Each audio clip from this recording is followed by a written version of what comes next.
All right, Mike Pavlik, Mike Choma with you. We're just going to do a quick little test here to make sure that we're working and everything's up and up. Believe we have everything going here. We have the Albert Gallatin band out at the 50-yard line, and we'll be with you here in just a couple of minutes, and we will have our pregame show, and we'll have the kickoff of the opening game of the season. So hang in there, everybody. We'll be right with you.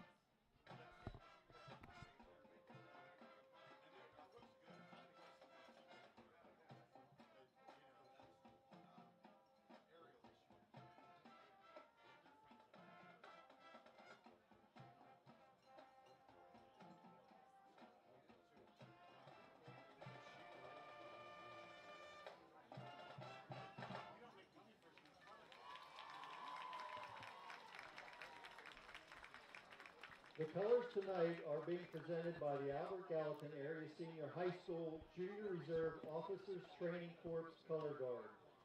The United States Color Guard is worn by Cadet Corporal Marley Dean. Colonial Battalion color is borne by Cadet Cole Willard. The Rifle Guards are Cadet Captain Hunter Carr and Cadet Corporal Noah Coddington. Please rise, and gentlemen, remove your hats for the playing of the national anthem, followed by the alma mater.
It is time for Burrell Bucs football. Hello again, everybody, and welcome to Albert Gallatin High School for tonight's lid lifter, the WPIAL opening game for the Burrell Bucs on the road at the Colonials of Albert Gallatin. Along with the Dean, Mike Choma, this is Mike Pavlik, and we welcome you to Albert Gallatin. Dean, I believe we left on Wednesday, but we're here. I just turned around and saw West Virginia, so we are here. It was a long ride, but we got here, and a big question is, why are we here? And the answer is, it was a scheduling problem. If you watched the Inside Burrell show this morning, Coach Girardi explained it, but let me tell you if you didn't, we scheduled Greensburg-Salem way back in wintertime before the WPL schedule came out. It normally comes out in the winter. It did not come out until nearly Easter, and we found out Greensburg was on our schedule for week 3. You cannot play the same opponent twice in 1 year. So we were left scrambling, and when we scrambled, we found Albert Gallatin, so that is why we are here. What's interesting about Albert Gallatin, Mike, they play a single-wing offense, and for the Burrell Bucs, this is a familiar offense because they ran it prior to Coach Girardi getting here. So our seniors, juniors, and sophomores have seen this offense before, so it's going to be interesting to see how we defend it. But yes, we are near West Virginia. Yeah, the connection is that Sean Liotta, who was the coach here for many years at Albert Gallatin, left here to come up to Burrell, and he coached the Bucs for 7 years as well. Dom Girardi took over for him. So there is a connection there. And the fact that Sean Liotta made this drive every day, your thoughts are? From Burrell. From Lower Burrell, yes. So every day. It took us an hour and a half to get here, so God bless it. Yeah, we got stuck in Connellsville on the bridge, and I believe James Waltenbar, intrepid cameraman, out on the porch, same deal. So Yeah, so here we are. It's year 2 of the Dom Girardi era. The Bucs went 4-6 a year ago, did make the playoffs and got knocked out by North Catholic out at Stone Field. So we're back for year 2. A lot of the players are the same and a lot of the coaches are the same. Which again, Coach Girardi's very happy about, Mike. We returned 8 on offense. Our whole backfield is intact. Quarterback Antonio Perkins returns. Tailback Trey Corey. Our H-back Hob Omasinski. Wideouts we have Fabian Wilson. Liam Purdue injured tonight, Mike, but good news on him. Hopefully back next week. And on our offensive line, we have Aiden Kuhn back. Our center Lucas Heekins. And the big guy Jacob Taylor. Now, on defense, we have 8 back also. Taylor and Kuhn are on the defensive line. Our linebackers are all back. Hobbs Omasinski, Logan Heekins, Nyson Jones. And our defensive back, Antonio Perkins at free safety. Trey Corey at strong safety. Fabian Wilson at quarterback. And oh, by the way, this Albert Gallatin team, Mike, they returned their entire offensive backfield too. And they're led by a 4-year starter at quarterback. You never want to hear that as an opponent, but Brox Jameson is back. He has a running back, Roman Smith, and they run what they call 2 A-backs. That would be Clayton Bollinger and Brennan Lennox. And again, it's going to be a lot of movement, and good luck to our play-by-play man, Mike Pavlik. Yeah, it's going to be fun. Well, we've seen this before. We've had these guys. Last time we were here was 10 years ago, 2016. We were here with Highlands, and so we've seen the offense. It's the same. Coach Drew Dindal in his 9th season is running the same offense that Sean Liotta did because he was on his staff here. So they haven't changed a whole lot. They were 10-0 a year ago. They've won 13 consecutive games, so they're no joke. Why change? Yeah, exactly. They are no joke. So this is basically, it's assignment football on defense, Mike. Everybody has to do their job, and again, everybody's assigned the quarterback, the running back, the 2 A-backs. If somebody misses their assignment, it's a bad situation because, again, you haven't done your job. That frees up that man. And believe me, there's a lot of reading. We talked earlier in the Inside Burrell Football to Antonio Perkins. He reads with Trey Corey what the DN does, and they decide what they're going to do based on that. So, again, if you do your assignments, we're going to be successful here tonight. Yeah, and I think I don't think, as far as Burrell goes, I don't think scoring is going to be the issue. The defense wasn't great last year, and they need to get better. And so we'll see. I mean, tonight's going to be a tough test. I saw these guys. I saw their scrimmage a little bit against Baldwin, and they were very successful moving the football. And as we said, they scored last year 478 points in 10 games. A little easy math. That's nearly 50 a game. Yikes.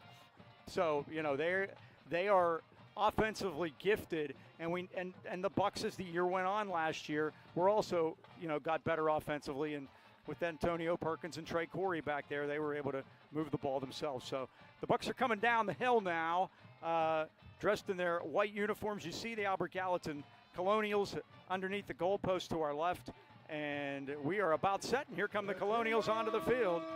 Their first year back in the WPIAL. They had been out for 7 years. They played independent football. They're coming back to the Whippeal this year along with Uniontown, Brownsville, and Connellsville. So that's their deal. So.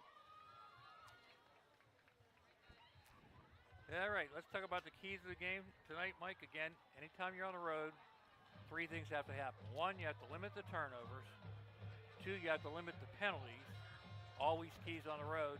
And I think tonight special teams comes into play because, again, I consider it 1/3 of the game. First night out, you're looking at kicking, punting, the return game always important. One of our problems is our kicker is not here tonight. He is a soccer player. The soccer team is playing at Indiana tonight, so Trey Corey will have a big responsibility. Yeah, he will. So we will take a look at that. Like the dean said, assignment football. That's where we're at. So the Bucs in their traveling white uniforms, the new Columbia blue helmets, are back after a few years in mothballs, but they look great. Albert Gallatin in the home black uniforms with the white helmets and the white numbers, and we will be set to go. The captains will be out. Our referee tonight is Mark Miserak, and we will. You can tell the folks who our captains are this year. Captains this year, again, we're going to have 4 captains, and it will be Antonio Perkins, Trey Corey, Hobbs Omasinski, and Aiden Kuhn. And for Albert Gallatin, they will send out Bronx Jamison, that 4-year starting quarterback. One of their running backs, Roman Smith, the senior, a couple of seniors there. They will also send out John Cerny, number 15, another senior, and 74, Chris Reiser, defensive tackle, the junior. So that'll be those 4 guys that they'll send out. They do the toss a half an hour before the game. We've talked about this before. And it doesn't, they don't give any signals. They all know what it is. It's a secret for us. We're about to find out. We're going to find out exactly. Hey, Mike, this year in our weekly pregame, we're going to have a special feature. We're going to call it TC's Corner. All right. And that's Tom Clark. He's the coach that unfortunately is not with us tonight because he was injured in the spring camp. And again, Tom Clark has coached every place. He's been a coaching legend in the AK Valley for years. Tonight he told me about his trip here to Albert Gallatin when he was an assistant at Franklin Regional in the early 2000s. Mike, he had John Malecki on that team. Oh. Remember that man who used to play with the boys? He played with the Steelers. And Pitt, correct, okay? But he called it when he was up here. We're in the press box tonight, Mike. He called it the Fog Bowl. And why he called it that? Because at halftime, guess what? Fog rolled in? Yeah, they couldn't see the field. Oh, my goodness. They had to go down to the sidelines and call the plays. And again, it is a Chamber of Commerce beautiful evening tonight. I don't think we're having any problems here tonight, but again. Evening here in, my phone says Uniontown, but we're either in, where are we at? We could be in Fairchance, we could be in George's, I'm not sure. Again, thanks to TC for the insights. He's going to be with us all season in spirit and watching the game at home tonight, and we'll talk to him each week and get his input on tonight's games. Okay, here we go. We're going to get the call now. Hey, the sun's going to be a factor tonight.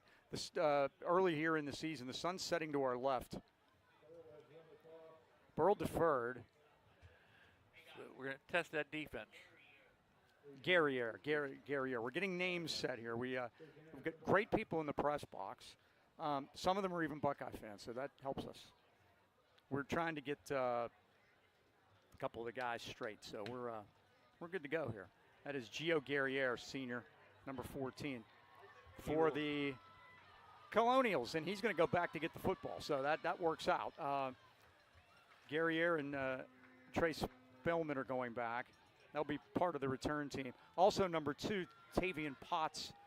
Looks like he'll be the deep man. Trey Corey will be the kicker. He was a kicker last year and did a good job for the Bucs. And he'll be back here tonight. We could get reinforcements later in the year, so we'll be looking for that. Yes, they were freshman, Dobies, Mike, and they were very impressed with him. Because he got soccer tonight. Yes, he's on loan from the soccer team, and unfortunately, their soccer openers on a Friday night. They usually play Thursdays, right? Yes. So we'll see Joey next week. I held for him a few times over the summer. He's got a big leg. So Corey's got it teed up, and we are set for the lid lifter of the 2026 Burrell Bucs season. Kicking off for Burrell, number 22, Trey Corey. Bucs in all white. And we mentioned the deep man for Albert Gallatin is Bobby Panos, number 12, standing back at the 10-yard line. A little surprised they deferred, Mike. I thought they liked the offense on the field, but maybe with this single-wing defense, they've been preparing for it. They did late-minute adjustments up at the chalkboard before they came down, so maybe they want to make sure people don't forget what they're supposed to do. The way the sun is, I think Burrell's going to be running the ball a lot in the first quarter because you're going to be looking right back in and trying to get the football. Corey foot into the football, and we're on their way. Good. And it's going to go to the end zone for a touchback. So Trey Corey. Haven't seen one of those in a while, Mike. He probably had a couple last year, so we'll check that out for you. It's 1st and 10 for the Colonials. Take a look at the starters on the Burrell defense.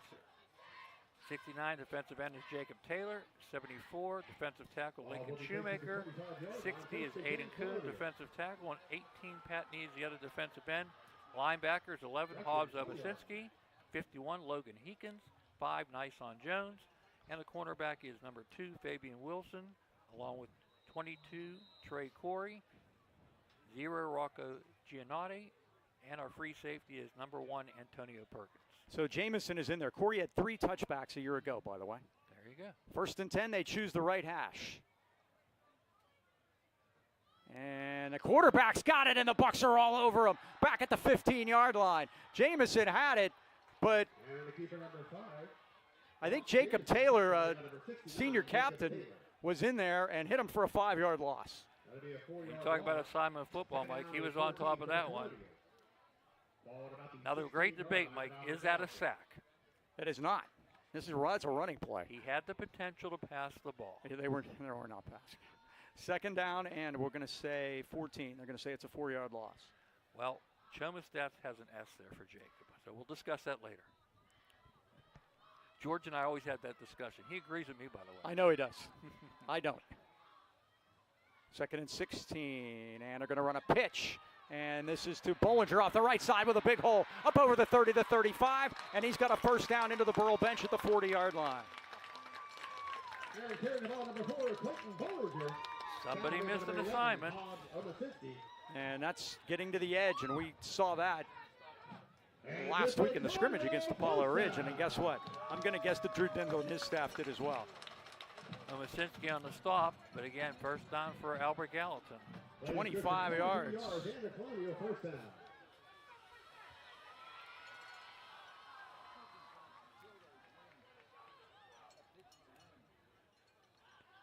And keeping it again is Jamison, and it's Jacob Taylor one more time back at the 32-yard line. I think Jacob Taylor is assigned to the quarterback. What do you think, Mike? That may be the issue. And that quarterback we mentioned already, number 5, 4-year starter, Brock Jamison. His tailback is number 8, Roman Smith.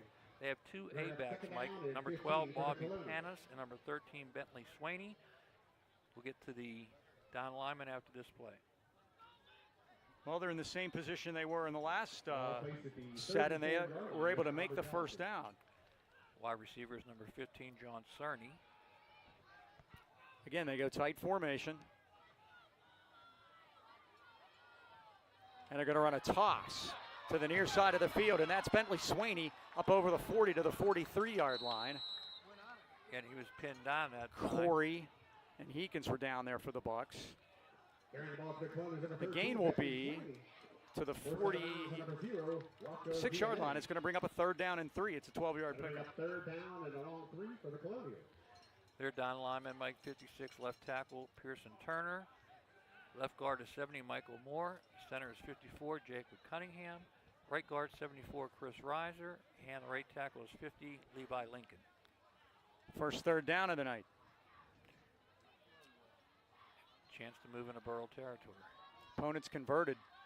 Up the middle. 33% I clip. don't think so. And I don't think they got it. The Bucs stack them up at the 47-yard line.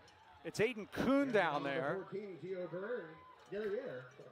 Guerriere made the carry, and Aiden Kuhn, 60, was in there. It's a gain of 1. It's 4th down. Looks like the Colonials here on opening night are going to go for it. Yeah, Mike, it's an exhibition game, and why not?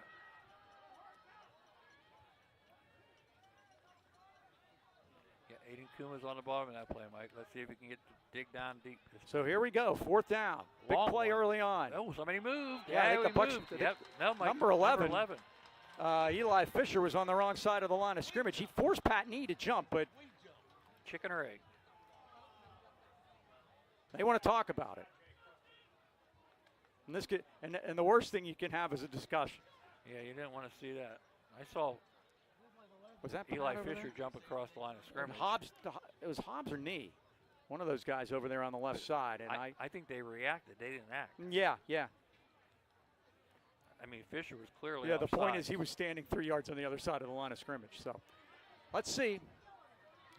The Gallatin players are ready to go, but I think they're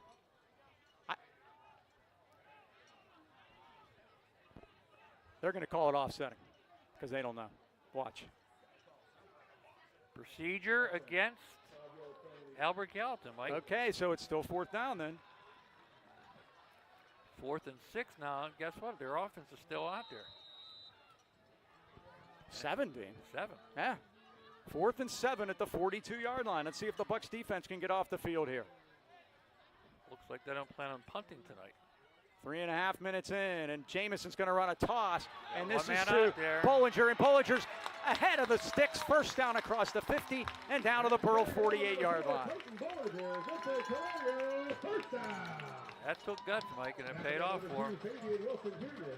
Fabian Wilson made the stop, but not until he made the first down. 10 yards. He's got 35 yards on 2 carries. And it's first down Albert Gallatin at the Bucs 48. Boy, that was a big fourth down. Yeah. Now they're in the Burrell territory.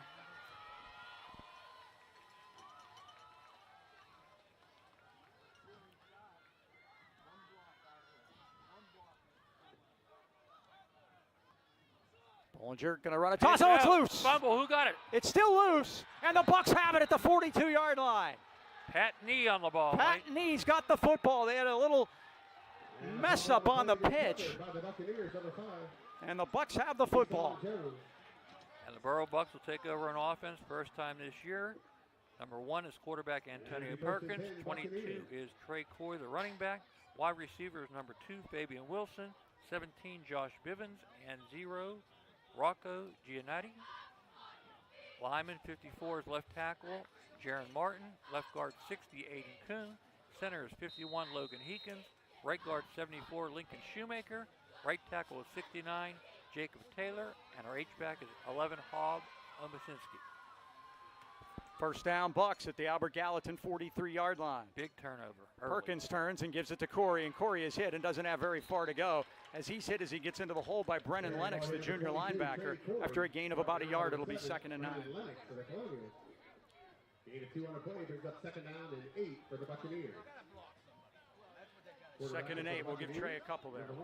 Trey comes into the game 77 yards short of 2,000. Yes. So we'll keep track of that here. We would like to see that fall, would we not? Josh Bivens comes all the way out here to the right. We have twins to the left and Giannetti in motion, and the turn is to give to Corey, and he squirts through a hole inside the 40 and down to the Colonials' 37-yard line. Nice pickup by Trey. 4-yard pickup. Their defense, Mike, the down lineman are 50, Levi Lincoln, 66, Keith Morgan, 74, Chris Reiser, and 56, Pearson Turner. Linebacker 6, Tremaine Spillman, 7, Brennan Lennox, and 8, Roman Smith. Cornerbacks are 12, Bobby Panis, 13, Bentley Swaney. Safeties are 5, Bronx Jamison, and 14, Gio Guerrero. 3rd down, long 4. Bucs in Colonial territory, their first possession of the year. And Perkins going to keep this one. And Perkins squirts through there. Inside the 25, 20, 15, 10. There goes Antonio Perkins. Touchdown, Burrell Bucs. And for the score, the quarterback keeper, number 1, Antonio Perkins. Like we mentioned in the pregame, on Inside Burrell football, he doesn't get caught from behind. And that time, he just smoked him. He found the hole and squirted through there. And Perkins' first carry of the year is a Burrell Bucs touchdown, and the Bucs lead it 6-0 and capitalize on the Albert Gallatin turnover. Holding the snap, only number 9, Frank Girardi. Hunter Kunkel to snap, Frank Girardi to hold, Trey Corey at the post to our right.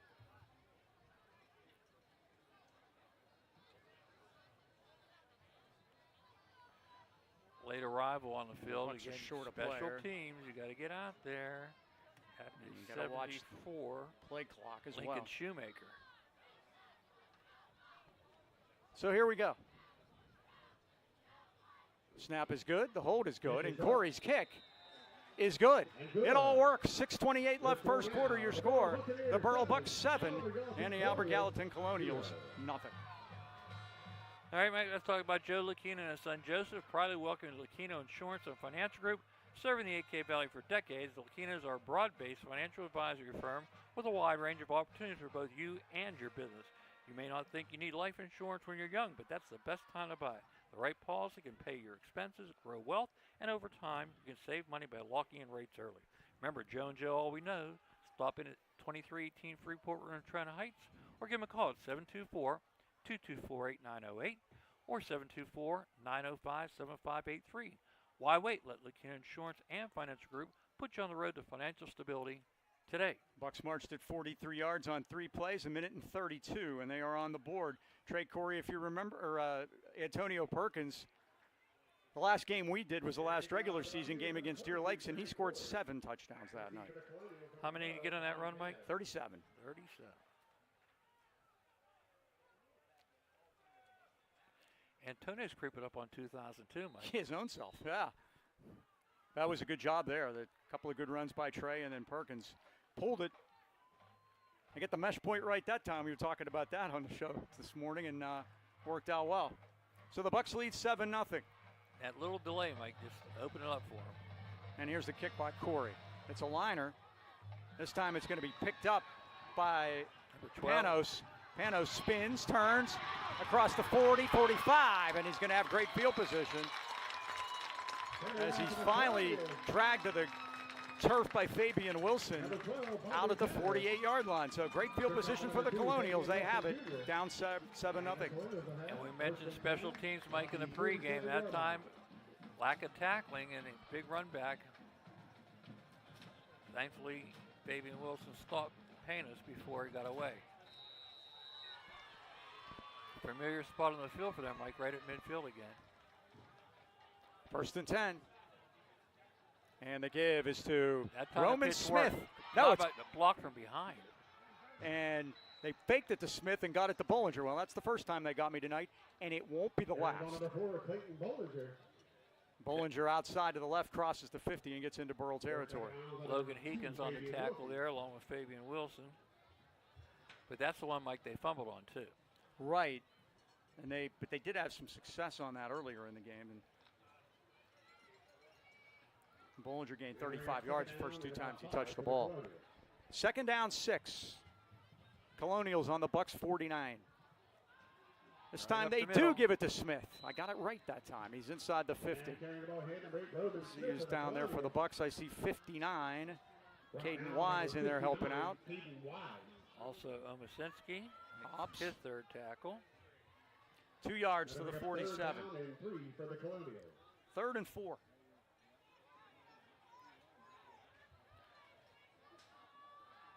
They've already had 5 different guys touch the ball. 5 minutes left first quarter. 7-0 Bucs. And now it's the quarterback Jamison, and he's going to get the first down inside the 40. They had some movement that time. No flags thrown, though.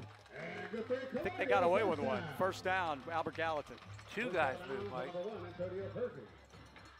Perkins forced them out of bounds, but not until a big gain.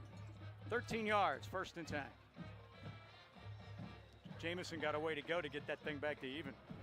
He's been tackled behind the line of scrimmage a few times earlier here. Jackson Mitchell steps into the lineup at one of the tackles. First down, Colonials at the Bucs 34. And Bollinger, or I'm sorry, it's Keeper Jamison, again, the keeps it, quarterback, yep. spins, turns, gets hit, and brought down inside the 30-yard line. Hobbs Omasinski down there for the Bucs. Jacobs Taylor there too, along with Antonio Perkins. They're gang tackling, Mike, but again, big gain on the play before that happened. We'll say it's a 7-yard gain. 2nd and 3. And Jamison's up to 1 yard. Or 5 carries, 1 yard. 2nd down, we'll say 3 at the 27. Pitch. Gonna run a toss, and to the near side of the field is Panos. He gets spun off his feet, but he gets the first down inside the 25 to the Bucs 22-yard line. Give Trey Corey credit for getting him off his feet that time. And good for Colonial, first down. 6 yards on that one. They are getting chunks of yards. There's no question about that.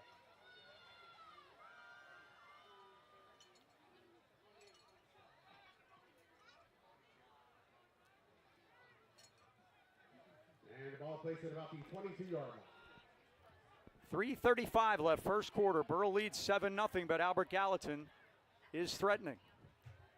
I love the shoes on Clayton Bollinger, by the way. The red one? The red ones. Now we're going to run option left. They had him, Mike. Jamison spins out of it. He gets hit and dropped at the 20 as Rocco Giannetti came up from his corner spot to get him off his feet. Jacob Taylor had one hand on, just couldn't get him down. Boy, Jamison is so slick running that option. Tell you what, though, Jacob Taylor's done a nice job of pursuing. 2nd and 7. 2nd down and 7 for Albert Gallatin. And here's the other thing. They've had the ball a ton here. Burrell's only had the ball for 3 plays. It's a lot more tiring playing defense than it is having the ball and moving it that way. 2:42 to go in the first quarter. And first night, you'll wonder about, conditioning and all that. Now we have a whistle. What do we have? And just as I say that, Burrell's going to call timeout.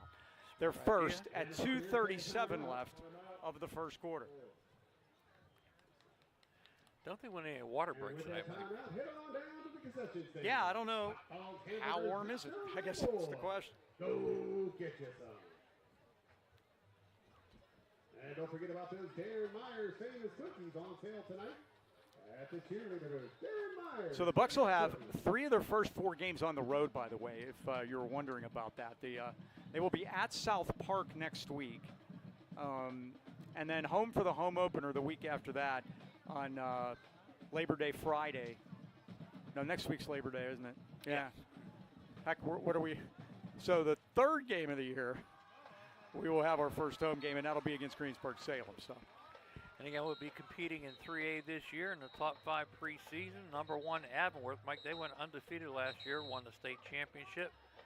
And a new team, wink, wink, Propel Amani is 2nd. As I said, we know who you are. Aliquippa is 3rd. Hopewell is 4th. And our conference is represented by North Catholic being 5th. By the way, the birdie picked Albert Gallatin 28-20. And he said he may regret that. So far, so good. 2:37 left first quarter. The Bucs use their first time out. Well, I'll tell you what, I like Brock Jameson's green shoes. They're easy to follow. He wants to pass. Jameson back. He's in trouble. And he throws it to the popcorn vendor. Nobody over there. You see that, Mike? Jump pass. Yeah. He was jumping it to get it out of bounds because he didn't have anyone to throw to. Ball thrown out of bounds. 35 votes Jameson. So it's 3rd down. First pass attempt of the night by the Colonials. We used to love when kids wore colorful shoes because you always said, follow the shoes. Do that in basketball. It's a lot easier to call basketball when we do it with the Corey triplets. Oh, yes. They tell you the colors before. Uh-huh. I still want to know how the Coreys knew to call Trey 2 years before the triplets were. It's a conundrum. Yeah. One of those mysteries of life. 3rd down. And we got to lose football. It's on the ground again. Pick it up. And they pick up Taylor. Look at Taylor on that all play. Over the place. Taylor came in. He knocked Jameson down, caused the fumble. Sweeney picked the ball up, and then Taylor came back and tackled him. And, Mike, they're not hesitating. They're going on 4th and 7. 2 for the price of 1. Yeah, Jacob Taylor, man on fire tonight so far. 2 sacks, 4 tackles. The loss back to the 23. It's a 4-yard loss. And it's 4th down and 11. And remember, Albert Gallatin 1 for 1 on 4th down tonight. Coach Dindal not even thinking about it, Mike. Nope. Next play. All right, let's stop him here on 4th. Bend but don't break, Mike. Last year, opponents made it 39% of the time against Burrell on 4th down. Okay, let's hope. And he's keeping it, and he's going to get the first down, and he's inside the 15. I mean, he might. I don't know. Let's see. This is going to be a very interesting spot as Jameson. Giannetti thinks he stopped him short, Mike. He was I think down he may there. have. There you go. Good Great job, by the Rocco. Bucs, and they get off the field. Rocco Giannetti. I thought Jameson had that. Yep. Rocco stuck his nose in there, though, Mike, and he didn't let him get it. Needed 11, got 10, and there's no virtual measurement, and Al Michaels thanks everyone for that. They're going to shove that down your throat. He was really all over that last night. That was pretty funny. Al's at that stage of life where he's just going to say what he wants, and it doesn't matter. Well, see the Burrell Bucs go to work second time on offense, first time. Long field here. They got at the 14-yard line. 37-yard run, touchdown for Antonio Perkins. First time he touched it this year. And Perkins will be back there with Corey as a sidecar. 1st and 10 Bucs. Split on Masinski out to the left. They want to throw. Perkins is back. Fires it over the middle, and it's tipped and incomplete. Good defensive play by Roman Smith jumping up to get a hand on it. And we got 2nd down for the Buccaneers. It looked like he had Fabian Wilson over the middle, Mike. So each team's thrown once for an incompletion. It'll be 2nd and 10. That was an intended target. Fabian 6'3", nice target downfield.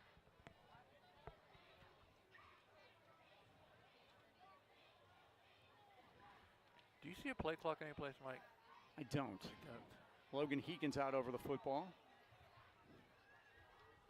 On 2nd and 10. Watch the back, Judge. His job is a signal, right? Old school. Perkins on a follow. Perkins to the left out over the 15. Hey, Oh, face he's got mask. spun. Let's see. Do we get a call? And on the key Don't for see number one. Antonio Perkins turning around looking. Boy, he was hit very awkwardly there down low, and Not even low, it was high. it was both, and that's what was worrisome. I was more worried about the ankle. 3rd and 6. And we got 3rd down and 6 for the Buccaneers. 4 yards on that play. Big guy coming in for the Colonials, Chris Reiser, defensive tackle. Oh, nope, they sent him back out. They wanted to make sure they're only playing with 11. Bivens split to the right.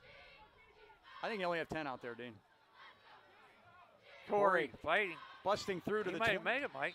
close to the 25, and we'll see. It is. It's a first down. I think they only had 10 players. Reiser was trying to get out there. And it's good for a Buccaneer 1st down. But the Bucs get their 2nd first down of the game on a 6-yard run by Trey Corey. Trey now 3 rushes, 12 yards. And the ball placed at the 25-yard line of Burrell. They can run out the Hey, they're quarter giving here, it Mike. to 25. Give them 7, Dean. We're chasing numbers here. Yep, 77. Clock winding down to 9 seconds, and the first quarter is going to come to an end here at Albert Gallatin, and the Burrell Bucs leading it. It started off a lot better this year than it did last year, didn't it? Remember that trip to Avonworth was not, and as it turned out, they won everything. Yeah, they were the state real champions. deal. They were the state champions, and that was deservedly so. Hey, it's time to welcome a new sponsor to Burrell football, and that is the Burrell Inn. Burrell Inn, longtime supporter of high school sports. Remember, they did plenty of ads back in the Bob and Joe days on TV3. And so it's Burrell football season, and Burrell postgame is happening at the Burrell Inn. For over 70 years, the Burrell Inn has been serving up those delicious jumbo seasoned wings, fresh cut fries, and Pittsburgh salads tossed in Burrell Inn's famous dressing. It's fantastic. Stop in after the game tonight or anytime after 4, Monday through Saturday. Connect with your community, have a good time with great friends, and enjoy some cold drinks and fabulous food, all within the small town vibe of the Burrell Inn. Stop in or call to order 724-339-9143. That's 724-339-9143. And please like us on Facebook. You should do that. Mike, last time we were in the Big Fish Fry on a Friday night, and we're going to be there. Come out, say hello to Mike and Mike after the games, and see you at the Burrell Inn.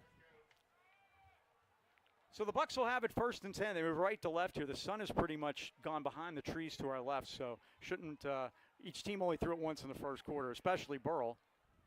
Their receivers had to turn around and look into it, but I think that's out of the picture now. And by the end of the year, Mike, it'll be dark when we start. Yep. Perkins fires it Oh, to the far he was side running of the field. before he had it. And it was a Rocco? Yep. And he dropped it. For number 0, Rocco DNA. So it's incomplete. It'll be 2nd and 10. The Bucs have tried 2 passes on first down.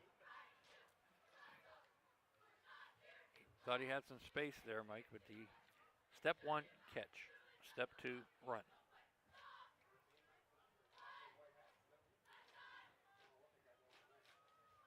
Second down and 10. Bucs taking a long time in the huddle here. Hayden Kuhn's got a pretty good limp going right now. The left guard spot. Keep an eye on him. Omasinski set up tight to the left.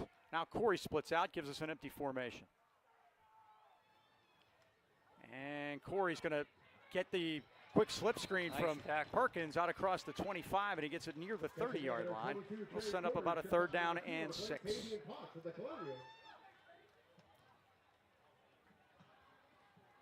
84 on the play, ball places the 29-yard line. Bring up 3rd down and 6 for the Buccaneers. Corey. Nice tackle by Tavian Potts that time. I took him off his feet. Trey Corey was he's a leading receiver returning. He caught 16 passes a year ago. Zach Kudre, of course, was our leading receiver with 28. Zach off to the Navy. Thank him for his service. I don't think he's left yet, so he may be here tonight still. Watching his brother. Perkins going to run it. And here he comes up over the 35. First Look down, out. and 50, can he 40, get caught from behind, Mike? Perkins, 20, Is his record 10, intact? touchdown Burrell Bucs. That kid is amazing, 71 Mike. yards. Antonio Perkins in for the score. 71 yards, Mike. He now has 112 yards on 3 carries. Their score now, Burrell 13, Albert Gallatin 0, 10:58 left in half. And Mike, when he gets that step on top of you, he's gone. He is, and he is breathing over 2,000 his own self. Yeah, we'll have to get that number. I have it here someplace, It's Mike. 1872, which of course was the school record, so you put 112 onto that. 1984. Was it, in 1984 he's got, he needs 16. It was a very good year, by the way. He might be Trey there. Kunkel snaps it. Girardi holds it. Corey kicks it. Oh, he rolled it back. Trey's going to fall on it. Yeah. Now, Can they advance that? no, you can't. You can't. Plays dead. Plays dead in high school, and that's it. So they botched it. The snap rolled back there, it looked like. And so, nonetheless, it's no good. And at 10:58 left of the first half, the Bucs lead continues to be 13-0. All right, Mike, there's no better time than right now to stop in a Highland Tire and Highland Integrity Alignment, your family-owned and operated hometown choice for tires in the 8K Valley. Barb Bonnet's one of my neighbors, Mike, and she's one of the original owners. Highland Tire offers one of the largest and most complete inventory of tires and custom wheels in the Pittsburgh area. If you don't see it on site, ask for it, they'll order it. At Highland Tire, you are the #1 priority. Stop in today and see why Buck fans choose us for tires, auto repair, and oil changes. Visit HighlandTire.com or call them in Trenton at 724-224-9222. In the Trenton Heights at 724-224-7900 or Highland Integrity Alignment at 724-224-5900. Highland Tire, service, integrity, price. Since 1961, they deliver. 84-yard touchdown drive for the Bucs. 84 yards, 6 plays, 2 minutes and 36 seconds. They lead it 13-0. And kicking off for the Buccaneers, number 22, Trey Corey. Back to receive for the Colonials, number 12, Bobby Tanner. Trey Corey will kick it off for the Bucs. And Perkins picking up where he left off. He's got a consecutive streak of 100-yard games. Look at this, Mike. Get down there. And it is. It's a touchback again. How about that? What a great kick. Oh, no. He said it hit the sideline. Upon further review, I think he was right. Yeah, I think so. Mike, getting ready for the game tonight, I watched the Deer Lakes game from last year, and I called you. I said, hey, how did Antonio have all that yards? He had 52 at halftime. And what did you tell me? Wait, right? Yeah, just wait around to the second half. 308 yards second half. He set the school record again. 7 touchdowns, you mentioned, 362 yards. And to add to that, Mike, he had 119 yards on returns, and we won that game 48-41. That was a crazy game. It's Antonio's 9th 100-yard game and his 3rd straight if you go back to a year ago. First down at the 35. And off the left side, spinning and turning is 14. Gio Guerrero. And he's out to the 42. Nice on Jones. Linebacker made that stop. Not until he picked up 8 yards on the play. Yep, that'll be 2nd down and 2. There was a great article on Antonio in the preseason publication. And again, talked about his 1,872 yards and 27 touchdowns. Quarterback keeper. He keeps it. Jamison, maybe one.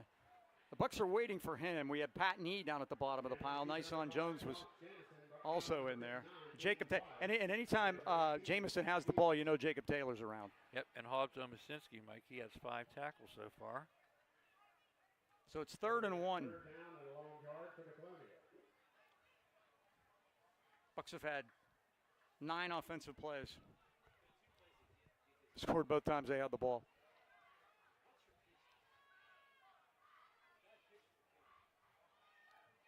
Jamison turns and gives it, and the Bucs have him. It's Heekins.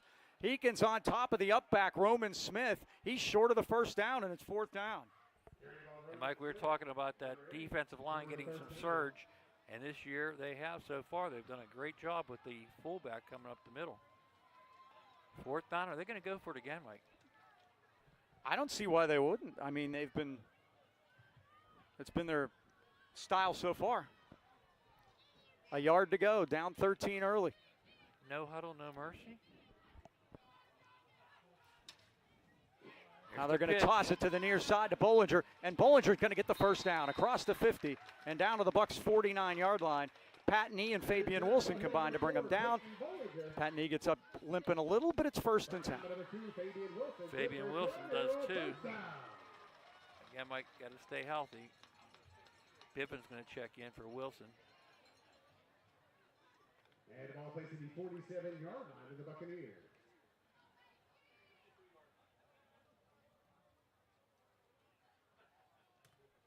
First and 10.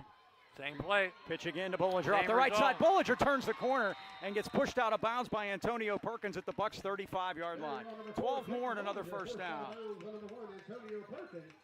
If they make that pitch, Mike, they've been very effective with it.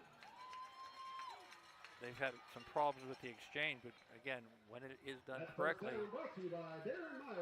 they're getting big yardage on it. 12-yard pickup there. Makes it 1st and 10. 1st and 10 Colonials at the Bucs' 35-yard line. 8:28. Clock is stopped on the out-of-bounds play. Bucs lead 13-0. Here it comes again, Mike. Bollinger again off the right side and dragging him down as he gets to about the 30 is Pat Nee. Pat, the senior defensive end, number 18, brings him down. They move it forward and get 7 more down to the 28. We used to play Aliquippa, Mike, and Aliquippa would line up, and their cadence was, we're coming to the right. Everybody's coming. You better be ready. And that's what we've seen right here now. They just keep running that play over and over again. Why stop? Make us stop it. Bollinger up to 55 yards on the ground here. And now we have a timeout by the Bucs. They're going to take their 2nd timeout of the first half and take both of them on defense. And that's again, they run sideline to sideline, and they're tough to defend, and it takes a lot out of you. 7:55 left here in the first half, and the Bucs lead 13-0. I think what they're doing, Mike, is drawing up how do we stop that pitch. Yeah. Because everything else has been a good job on the quarterback. He has the ball. They've been doing a great job when the fullback takes it. Right. And like I said, they got to get that pitch cleaned up. And that's the number one thing is you need to stop the first option, which is the handoff and then the quarterback. And if you keep it in there, and they just may be getting caught a little bit. And again, it's speed to the corners. But they've done an excellent job so far. There have been 2 times that, Albert Gallatin's been stopped on 4th down. The Albert Gallatin PA guy is the home of the dad jokes. He keeps telling bad jokes over there. Or dad jokes, we call them. 7:55 to go here. Hot. Here's the fake, and now the pitch, and Bollinger juggled it, yep. and Nyson Jones pushed him out of bounds. Let's see where he is now. And Drew Dindal's just going to keep running the same thing, until the Bucs prove they can stop it. I think that's 5 in a row, Mike. It's 3 out of 4. It's at the 27.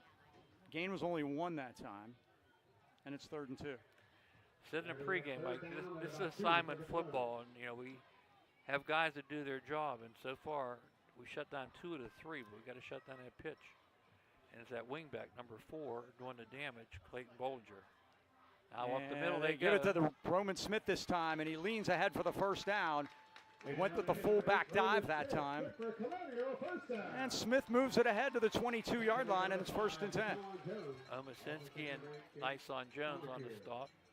But again, good yardage, 1st down. Ball placed at the 22-yard line of the Buccaneers. 7th first down for Albert Gallatin. Clock winds.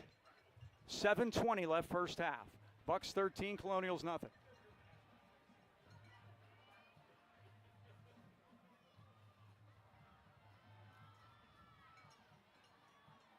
Bollinger in motion. Jamison going to keep it, and they gum it up pretty good down there and bring him down maybe maybe for a yard on the play. And that's senior Caden Wise again, who's doing a nice job on that defensive line tonight coming in. Second down and 9 for the Colonials. 2nd and 9.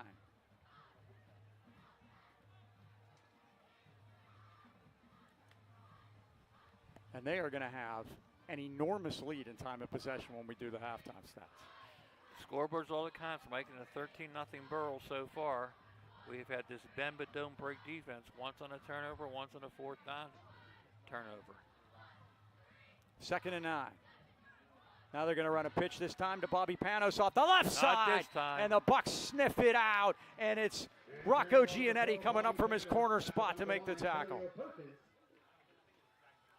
And Antonio Perkins in on the stop. Third down and 9 for the Colonials.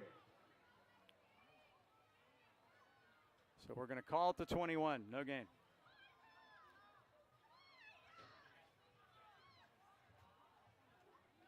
Third down and 9. Halftime, Mike, we'll have Aviano Perkins joining us for her 2nd year in a row as our halftime correspondent. And we'll talk about some of the things she has planned for this year.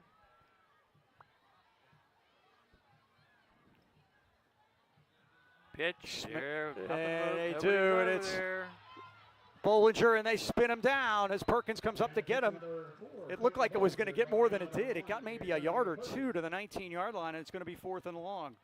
Bivens did a nice job of turning him in. Turning it in, yeah. He's holding his shoulder, though. So to the 18, it's a gain of 3, and it's 4th and 6, and here we go again. Can we turn him over on downs? Fabian Wilson back in the game.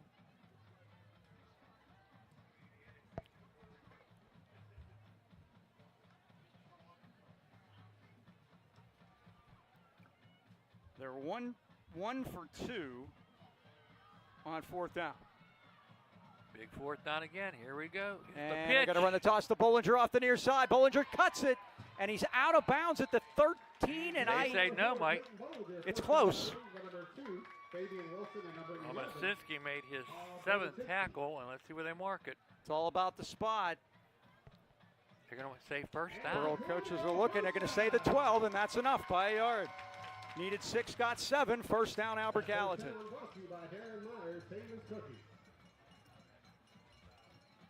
And Mike, that pitch that time, again, slow in developing, but very effective once it does. First and goal at the 6th. See the ball get put on the ground. 4:49 remaining first half. Here we go again. Bollinger again to the near side of the field, and he's pushed out of bounds. He maybe got a yard or two. Trey Corey got him that time. I would like to see Trey Corey be assigned to that pitch, Mike. That's a 2-yard gain. Because he'd come up and hit him.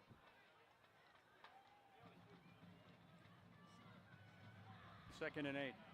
4:44 to go in the first half. Burrell leading here 13-0.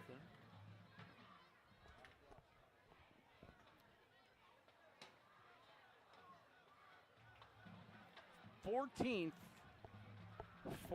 play of the drive.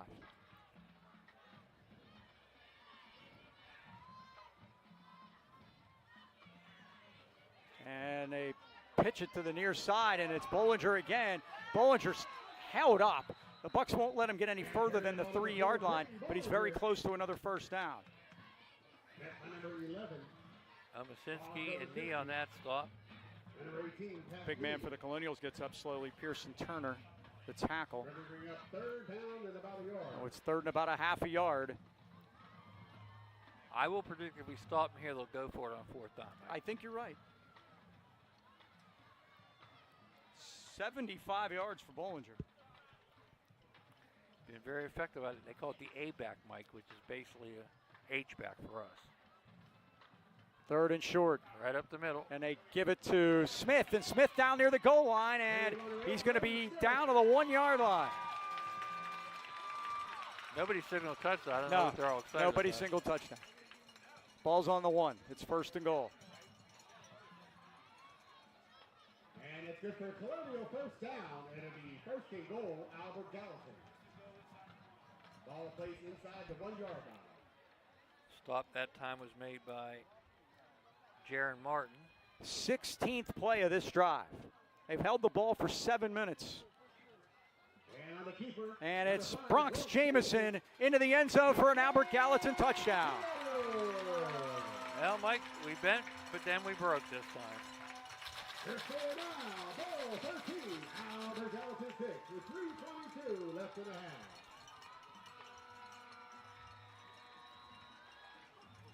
16 plays, 65 yards, 7 minutes and 36 seconds.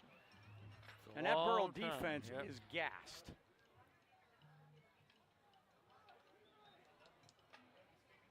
And back to attempt the extra point, number 11, Eli Fisher. Eli Fisher will try the extra point. Put down by Jamison. The kick is on its way, and it is good. And at 3:22 left first half, your score is the Burrell Bucs 13 and the Albert Gallatin Colonials 7. Well, Mike, again, we dodged bullets twice for the third time. Give Albert Gallatin credit. They marched it down the field, long 7-minute drive, and paid off with the 1-yard run by Jamison and the extra point added by Eli Fisher. And it's a one-score game. For all your legal service needs, call attorney Gino Peluso at 724-339-8710. Attorney Peluso is a past recipient of the VND Silver and Bronze Awards, was named Alumnus of Distinction by St. Vincent College, and received Duquesne Law School's prestigious President John E. Murray Award. A former prosecutor for 9 years, Attorney Peluso has been helping local people get what they deserve for 45 years, concentrating in wills and estates, powers of attorney, living wills, divorce, and bankruptcy law, where he serves as a debt relief agency helping people file for relief under the Bankruptcy Code. For all your legal service needs, contact a decades-long supporter of local high school sports, Attorney Gino Peluso, 724-339-8710, or visit his website, attorneypeluso.com, and let's go Bucs.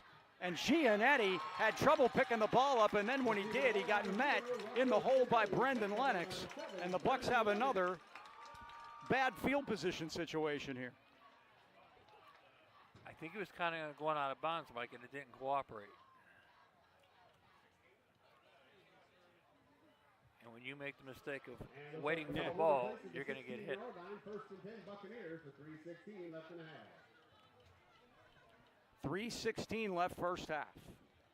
Remember, the Bucs will get the ball as they deferred. Tavian Potts made the stop. Burrell takes over first and 10.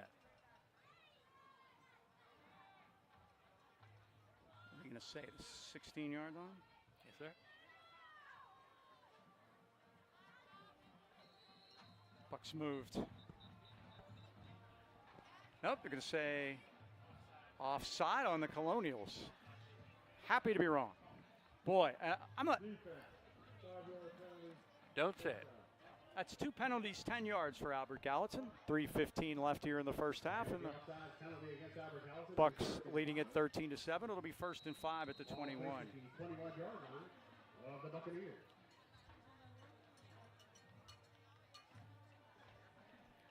You often wonder if they come back with the same play when they see what it was.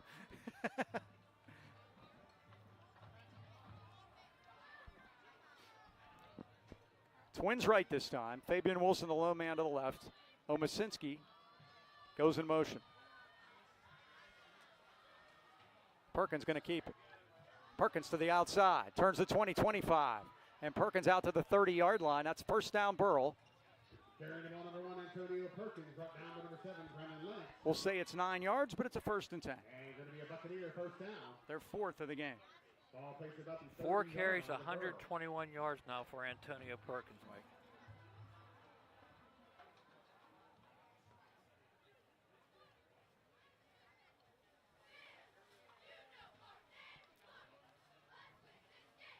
.244 on the turning clock. We only have the 1 timeout left, Mike. And they don't look like they're in any rush, are they? No. In fact, Antonio just put his helmet on. Yeah. I'm telling you, those guys are gassed from playing so much defense. I mean, it's very difficult, especially when everybody's playing both ways. And they got about a mile and a half to go to their locker room, too. It's a lot more tiring. We walked it over with our equipment. Corey spins and turns, keeps moving, keeps those legs driving, and Corey out to the 37-yard line. That was a man's run right there. Eli Fisher had a ride. That was all him. Yeah, charging for taxi fare. 7. Yep, 7 yards. 20 now for Trey Corey as he shoots towards 2,000. It's a race. I think Perkins only 7 away. Timeout is called at 1:44 by the Bucs, and that is their third and final timeout. So the Bucs don't have any more timeouts left, but they're going to take a moment here and give everybody a little bit of a rest, I think. So there's 1:44 left in the first half. Albert Gallatin has all 3 of their timeouts remaining. They have just scored here for the first time on that Jamison plunge, and we got a 13-7 ball game here on opening night. As we look at week 1, not week zero anymore. It is week one, and I think it's really Mike White that got it done. He complained long and loud. Thank you, Mike. Yep, there's been some rule changes, Mike, and points of emphasis, and this is courtesy of our friend and 45-year PIA official Nick Morea. No more head slaps, Mike. Do not slap them on the head. No more tush push. Well, actually, there's been a rule for years, but they're really going to try to emphasize they say you can push the pile, but not the player. Right. And no player-coach communication through microphones, which is interesting, because that's how Frank Girardi makes his living. 2nd and 3. Here's the give, and that's Corey just barrels ahead. And Trey's got a first down up to the 43-yard line. My son Ken's making a living that way, too. Yeah. Division 2 and Division 3, Mike. They're number 1 in Division 3 now. They've taken over the market. How many are you going to give them on that? That's 6.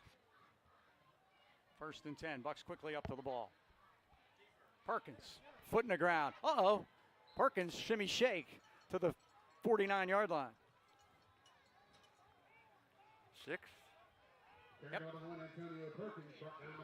He's got 1,999 yards right now, Mike. Total. We have whistles. What do we have? Albert Gallatin now. Drew Dindal wants to talk it over. We can get back to the rules. Yeah, Mike, and again, that microphone communication can't do that. What's interesting this year, Mike, is at practice, guess what the Burrell Bucs use? What's that, drones? A drone, yep, Yeah. They have a drone at practice.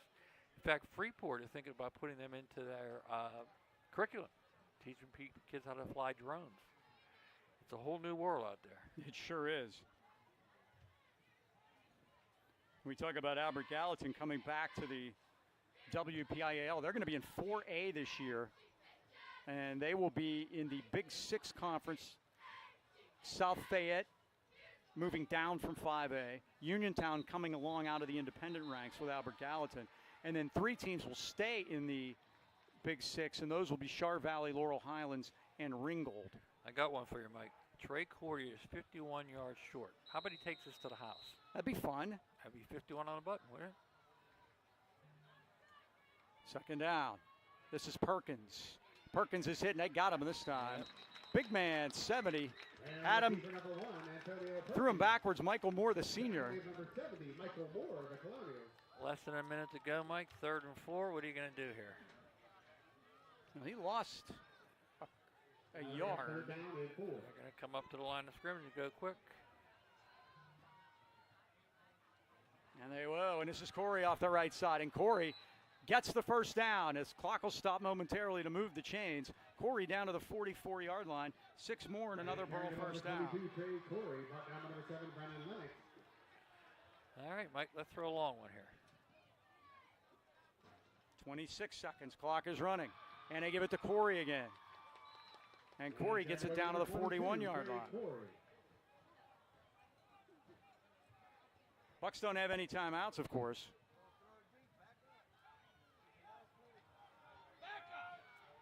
Eight seconds. This might be it. 5 seconds. Snap to Perkins. Chuck it. He's back. He could run it. He fires it. He's got a man wide open. Get in the end zone. Giannetti. Yes. He scores. It's What a a touchdown, play. Burrell Bucs. Rocco at the Giannetti. buzzer.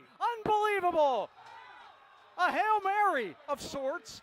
41 yards. Perkins to Giannetti, and they somehow sneak it in the end zone. Now they're going to say he was out of bounds. No way. No way. They changed their mind. No way. No way. And Tom Girardi, I think the hat's going to fly. This is ridiculous. Talk about home cooking. Jeez, Omicron, Mike, he was in bounds. I'm going to watch it on the replay.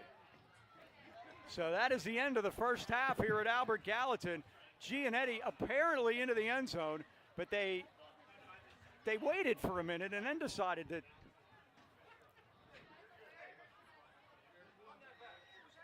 we can see it on the replay. Yeah, we're checking it right now. The coaches are taking a look. Yep. It's coming right now. So they're going to take a look at it. But that's the end of the first half, and regardless of what we think or what happened, you'll see it. What they're saying is that it didn't happen. So Giannetti stepped out at, I guess, about the 2-yard line is what they're saying. There was no way, Mike. Yet this is the play right here. So our coaches have come over, and they're going to take a look. Dean's got it on the phone. We're taking a look at it. And, yeah, so that's the end of the first half. The Bucs lead it by any event, 13-7. We'll be with you in a minute. Hang in there.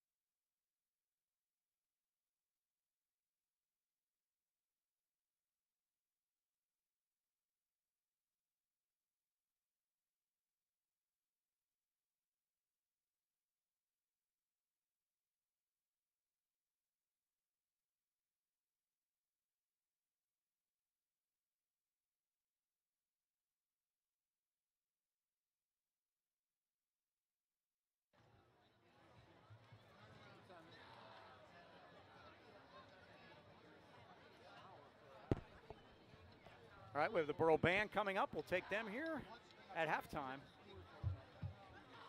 With the Bucs leading at 13-7, and maybe it should have been more than that, huh?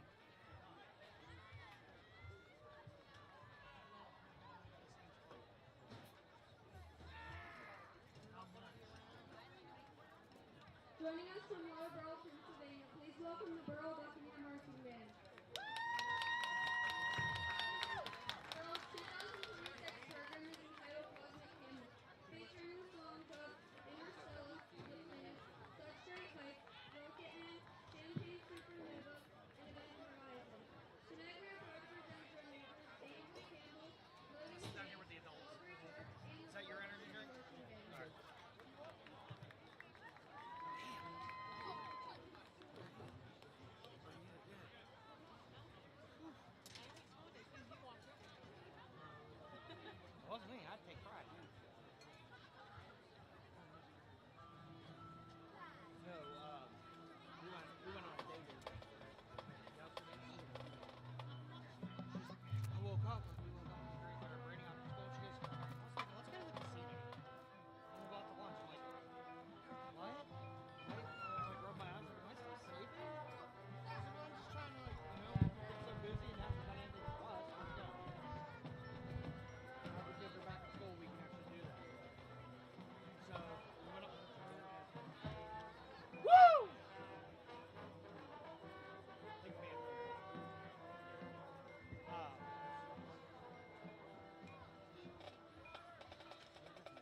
him out. He caught him last second, pushed him out of bounds. He got to right at the last second.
All right, we are at halftime.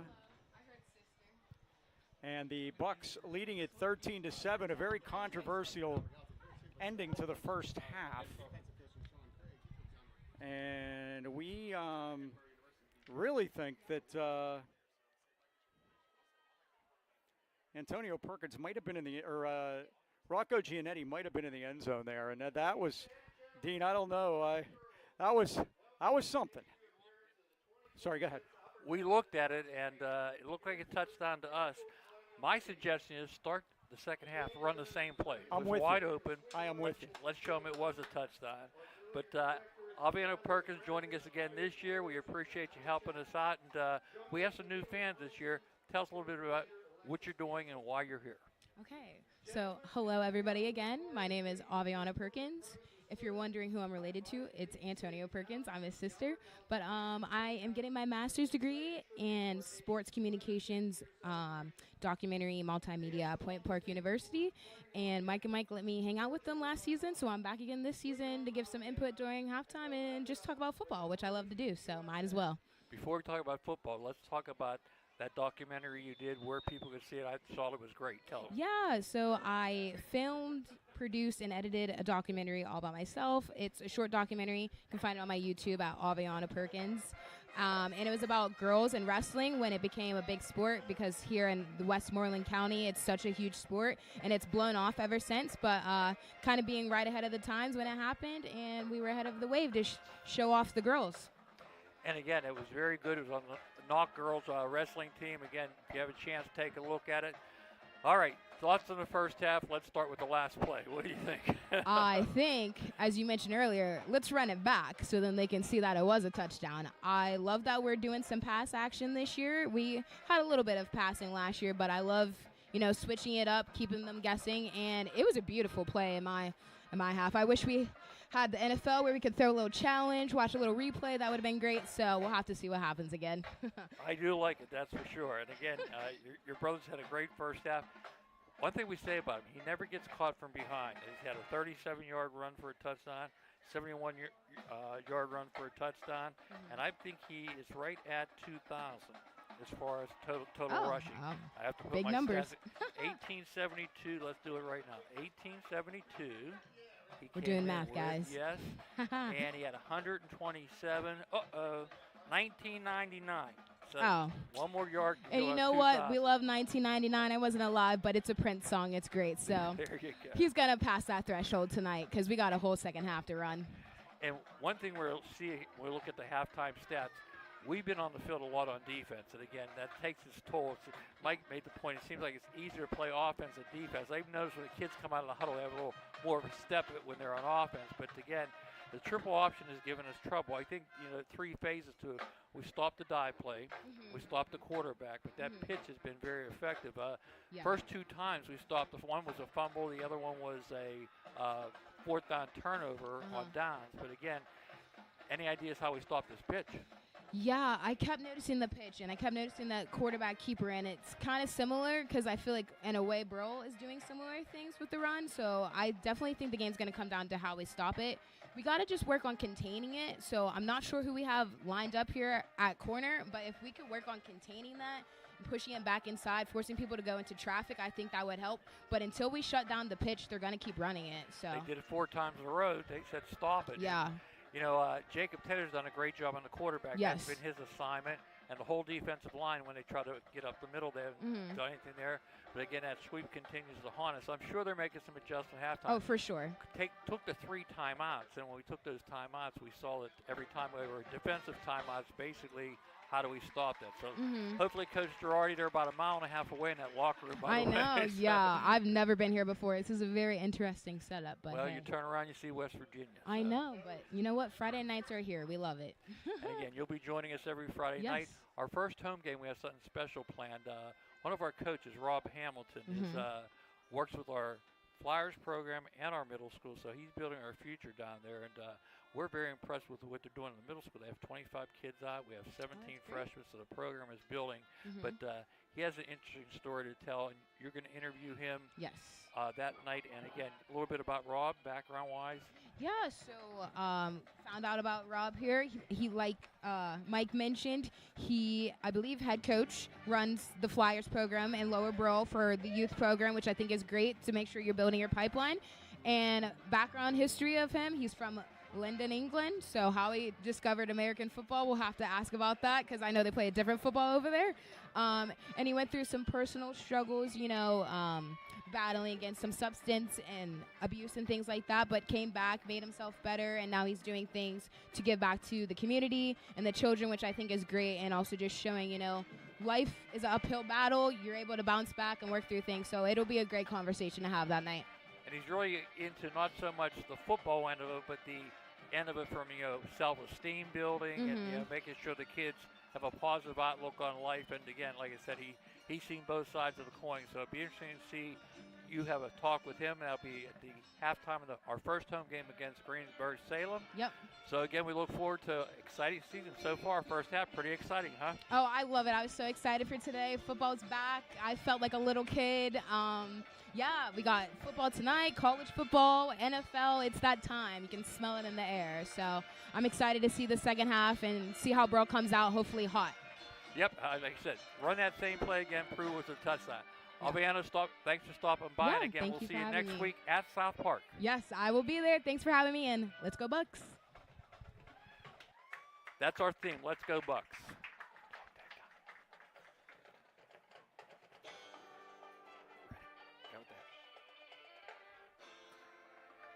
We're going to look at halftime stats here, Mike.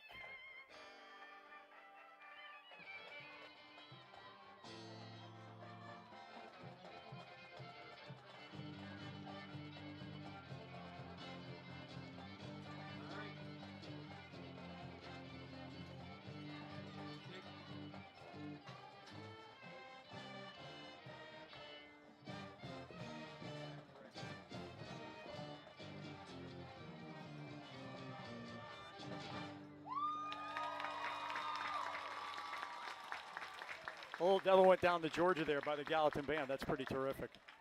We're getting ready for the second half. Dean's got some numbers for you. We got some stats. The Bucs lead it 13-7 and a disputed near touchdown at the end of the first half. Well, let's see what happens here, Mike. Again, it's a tough play. You think you scored a touchdown, they take it off the board. It'll be interesting to see how Burrell responds when they get the ball here to start the second half. First downs, Albert Gallatin has 9, Burrell has 7. Rushing yards, though, Burrell has 161. And the interesting thing is, Mike, that is on 13 attempts, where Albert Gallatin has 130 yards. Passing-wise, we saw the 44 yards in passing, 40 of which were the last play. I still say it was 41 for the touchdown, but I'm going to have to live with that. They have no passing yards, Mike. Their total offense is 130. We have 205, and here's where it gets crazy. Time of possession-wise, you think, again, 205 yards versus 130, we would dominate time of possession. Not so. They've had the ball for 16 minutes and 36 seconds. We've had it for 7 minutes and 24 seconds. It's been quick strike offense. We've converted on third downs, 4 for 4. They're 3 for 7. Only 2 penalties, Mike, both on Albert Gallatin in the first half for 10 yards, and Albert Gallatin has the only turnover on that fumble on their first series. So again, pretty pleased with the results so far. But, and the big but is, how they're going to come out after having that touchdown taken away. Yeah, and I think the first drive of the second half is usually pretty important. I think it's going to be enormous here. Burrell gets the ball. They've had a rest. They should be ready to go. The band's running over here, by the way. We seem to have, but Burrell players are ready to go. They're coming down the hill, and the Gallatin players are in the end zone. So we've sometimes seen flags in these situations, but judging by the way this first half's gone, I doubt that would happen. But this first drive is going to be very important. Burrell gets the ball. They lead 13-7. The missed extra point is kind of looming right now, and this would be a very important start for them if they could possess the ball here on this drive. We'll give you a little individual numbers too. Looking at Clayton Bollinger, and the Bucs haven't done a very good job with him. He's got 75 yards on the ground on 10 carries. The quarterback, Bronx Jameson, the first 3 times he had the ball, he got hit for losses. He was minus 19. He finished up 23, so kind of made a little comeback for himself. Antonio Perkins has 126 on 6 carries. Get used to that. Yeah, get used to that. I have for 1,999 yards. There you go. One more. One more. And Trey Corey has 35 yards on 7 carries. Let's get both of those guys over on this possession. That's kind of what I'm hoping for. Bucs are back on the field. The Gallatin band will not leave. The Bucs lead it 13-7. They held the clock for a while. Now they're running it. They held it. They had the 3 minutes there, and then now they're running it. So it's opening night for everyone. We understand that. So Trey is 42 yards short of 2,000, Mike. Right. So they're both. Let's listen. How about they both get it on this drive? That'd be a great idea. That would be nice. Although I'm still up for throwing that same pass on the first play. Run the same play. I heard you guys talking about that. It worked before. It did. And he wasn't open. He was open. Well, and you wonder, he got lost over there for sure. So, and thanks to Aviana for stopping by at halftime, and we'll hear from her again next weekend. When we go to South Park, we should go to Danny's. Have you ever been to Danny's on Library Road? I don't go to South Park, Mike. I refuse to cross a bridge. I'm a Western Pennsylvania guy. The worst trip you can ever make is going from north to south, and we've got to do it. Danny's is not a sponsor. It gave us idea. As Larry York comes in the booth, it gave me an idea. We should do that. We should sell a sponsorship to somebody from the out of town team. It could work. That was a great place. Danny's hit that earlier this summer. Tremendous. I got that from Josh Yohe and his guys on their podcast, hockey podcast. Larry York stopping by. One of our able assistant coaches. So the second half about to begin. The Bucs have the lead 13-7, but you kind of got that funny taste in your mouth due to the end of how the first half ended there, and thought we had a score. We looked at it again here in the booth. We still think we had a score, and you folks able to do that yourselves. Still think we had a score, and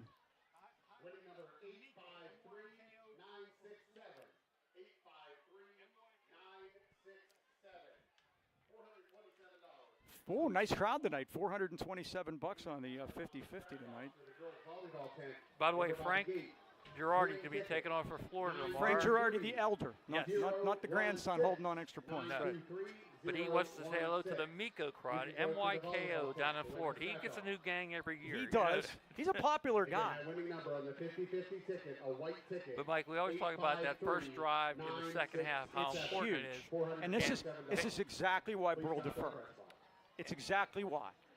And based on what just happened, I think it's added importance because By the way, and the other thing is, I don't know, you know, sometimes we get early in the season like this. I took a step back here. It is really cooling off.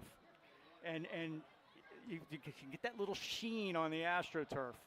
And the guys could lose balance and everything. So you got to watch out for that in the second half. Here's the crazy thing, Mike. The Burrell kids have not come out and stretched at all. They're going to come right onto the field and take this kick. It's crazy.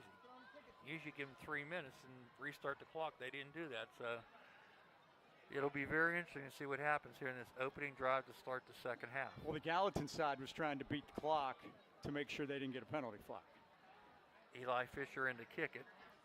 He made the extra point earlier on. Remember, stay tuned after the third quarter. We will answer our trivia question, which is Albert Gallatin centric. And I asked the guys here pregame, they nailed it. But they would know because they live here. Well, I like this first song the band played pregame was You Can Call Me Al. Yeah, I love it. So Fisher will kick it off. Gio Giannetti and Nyson Jones are the deep men. Here's the kick to the near side of the field, and Corey's going to come up and get it at the 27. Outside of the right, across the 30. Still going to the 35-yard line, and that's where about 4 or 5 Colonials will bring them down. Darian Myers, the senior on special teams, made the tackle. But the Bucs will have a 1st and 10. And the Bucs will have first and 10. The 50-50 person has come to cash, and she's a happy lady. All right, let's go to work here, Mike.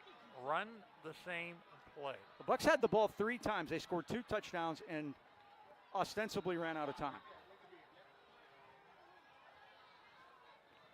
Gio's out here with Fabian Wilson. Gio's in the slot. Fabian to the near side. And now Gio's going in motion. That was a wheel route they hit, Mike. Yeah, he got lost. He was uncovered. And Tone put it right on him. They might have run out of time. Let's see. They were all messed up there. It's a false start on the Bucs. Their first penalty of the ball game. And Mike, without a play clock, it's hard to tell where you stand, and they did look confused. And again, we talked in the pregame, Mike, penalties, turnovers, special teams, and again, first penalty of the night. That's pretty good for opening night for It is. the Burrell Bucs. They've only had 2 themselves. Yeah, both minors, both 5 yards. Still look a little confused coming out of the huddle. Now Marcus Williams trying to send signals out. And I give it to Corey. Corey off the right side up over the 25. Corey rips off a good one across the 35-yard line. Marker. And a marker's down. I wonder if that might have been a late hit. I think it was, Mike. Corey's out of bounds at the 36.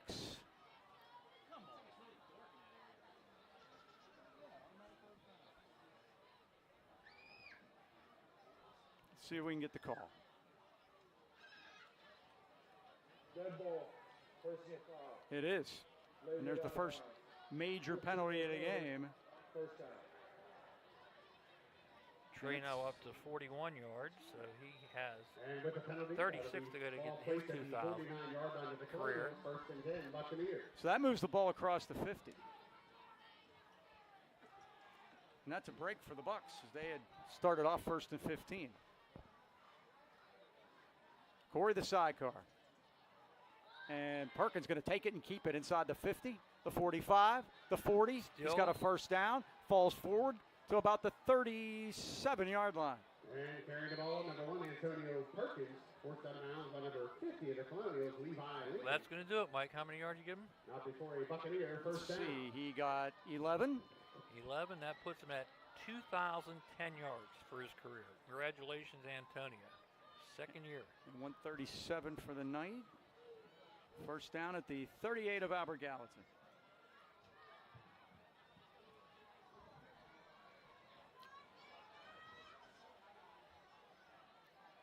Low man to the left is Bivens this time. Giannetti in motion.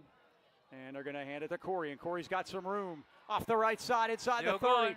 And Corey delivers some down. punishment and gets out of bounds inside the 30 at the 28 and a first down. Number 7, Brennan Lennox. Give him 10. Well, they waved the chains ahead, so 11. 10. 10. Right at the 28. 51 now. For Trey. Remember, we're both going to get it on this drive. 1 down, 1 to go, Mike. He needs 26 more. Well, he needs to get it in from here then. We only have 28 yards to go. We called that shot. 10:15 left, third quarter. Bucs 13, Colonials 7.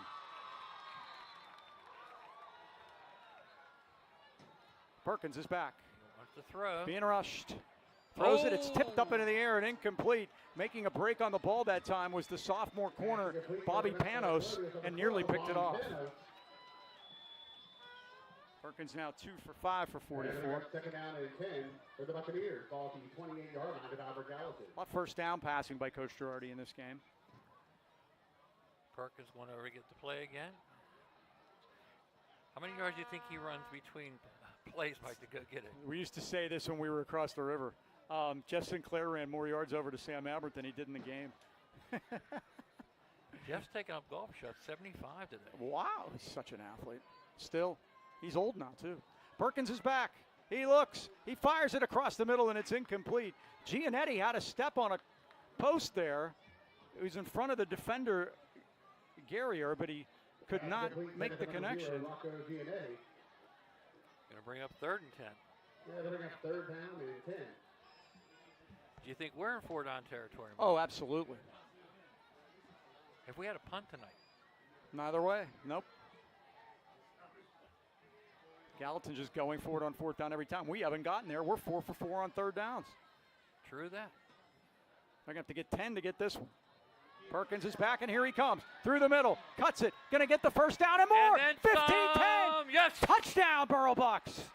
Antonio Perkins does it himself again, Mike. 3 touchdowns for Antonio. Now, do we go for 2 here, Mike? Score now, Burrell 19, Albert Gallatin 7. It's a little early for me. Left in a quarter. It's a little early for me. Coach Girardi and I have talked about it. It's one of my favorite decisions that coaches have to make at the high school level, because more goes into it than what the score is. 165 yards now for Antonio. You're right, Mike. They're going to kick it. Number 9, Frank Girardi. And the Bucs are 5 for 5 on 3rd down tonight. Kunkel snaps it. Girardi holds it. Corey at the post to our left. That's a good thing. Oh, look at this. Way offside. Ball Hey, is down, and I'd throw a personal foul right there, Mike. There's Well- no sense in that number 2. you Potts can get a going at him. penalty for roughing the holder and roughing the kicker. Well, now Now go for 2. Now you might want to go for 2 from a yard. Half the distance. Basically a 1-yard penalty. And now we'll see if Coach Girardi changes his mind. I would. 19-7, Bucs lead it. They're going to kick. I'd like to get that 2 back from the extra point. I think he wants to get this part right. I think that's kind of what's going on here, too. Yeah, but if you know Joey Dobbs, our regular kicker, he's not here tonight. He's at a soccer game, so we shall see. Snap, ball is down. Corey's kick is on its way, and it is good. And good. 9:47 left. Third quarter, your score, as the Bucs do take that opening kickoff of the second half and drive it down the field and score. They lead it 20-7. Well, Mike, again, first week, and a lot of polls are out there, and one is the top 10 poll for overall preseason WPAL. And number 1, Central Catholic. We talked about them a little bit on the way down here on the ride. Number 2 is Pine Ridgeton. 3 is Penn Trafford. That's kind of a surprise. 4, North Allegheny. 5 is Upper St. Clair. They're playing Mount Lebanon tonight. 6 is McKeesport. They've had a coaching change there. 7 is South Fayette. 8th is 3A team Avonworth, again undefeated last year. Number 9 is Peters Township. And number 10, perennial power, Thomas Jefferson. So again, the Bucs have scored every time they've had the ball, except for once when they ran out of time, maybe. Maybe. To be determined.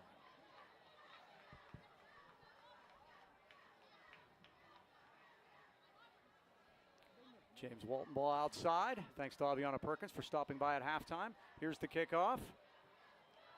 And this Short one is this time. Garrier, 30. Spins around and gets brought down at the 32. He got hit Who hard. came over the top there? That was 9. Frank Frankie Girardi. And 21. Oh, we got Trace down. Hobbs is down. They went after his darn And ankle. team the ball, number 14. Hobbs Neil Omasinski is down We do have a major player on the field. We have 2 players down. at the 30. Oh, boy. And we got a cramp for Trey out here as trainer Nate's working on him. Hopefully that's it. And it looks like it's going to be a cramp for, Ken Wood's not here tonight. Happy birthday to Hunter, by the way. He texted me at halftime. He says, watch out for cramps in the second half. Bang. And we got 2 of them. Uh-huh. Because first game, it's warm. Now, as I said, it's cool and it's starting to cool off. The room that their coaches were supposed to be in is vacant, by the way. Did you hear the story? What's up? They're in the school across the way in the building. And why would that be? That's what they decided to do. Nobody knew they were going to do it. They've never done it So before. our coach are stuck on the other side. Yeah. Where they could have been right next to us. Yeah. Such is life, Yeah, Michael. it is. They didn't know. And All right, both best news. Both guys get up. Number 22, Trey Hobbs and Ford. Trey both get up and get off the We're field. going to have 2 new defenders in there, though, Mike. Uh-huh. Going to have to take play off. By the way, Mike, our conference is the Allegheny 7 this year. Opening night for everybody. Deer Lakes, they're at Hampton. Freeport, 2 wins away from 600 at Indiana. Highlands at Greensburg, should have been us. Knock hosts Summit Academy. North Catholic is at Seton LaSalle. And Valley is at Sarah Catholic. First down, Albert Gallatin at their 32-yard line. And Here we go again. Here we go again as Career comes to the right side and gets pushed out of bounds at the 44-yard line. But that's 12. First down. Tackle made by number 1. And again, Mike, they can continue to run that. And good for Colonial, first down.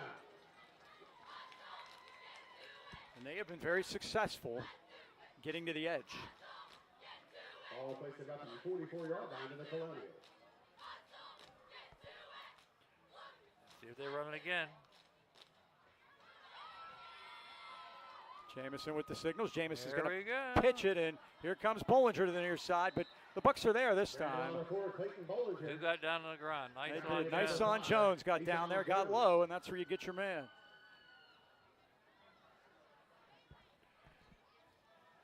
Maybe they'll give Nice on the assignment here in the second half. Second down and 8.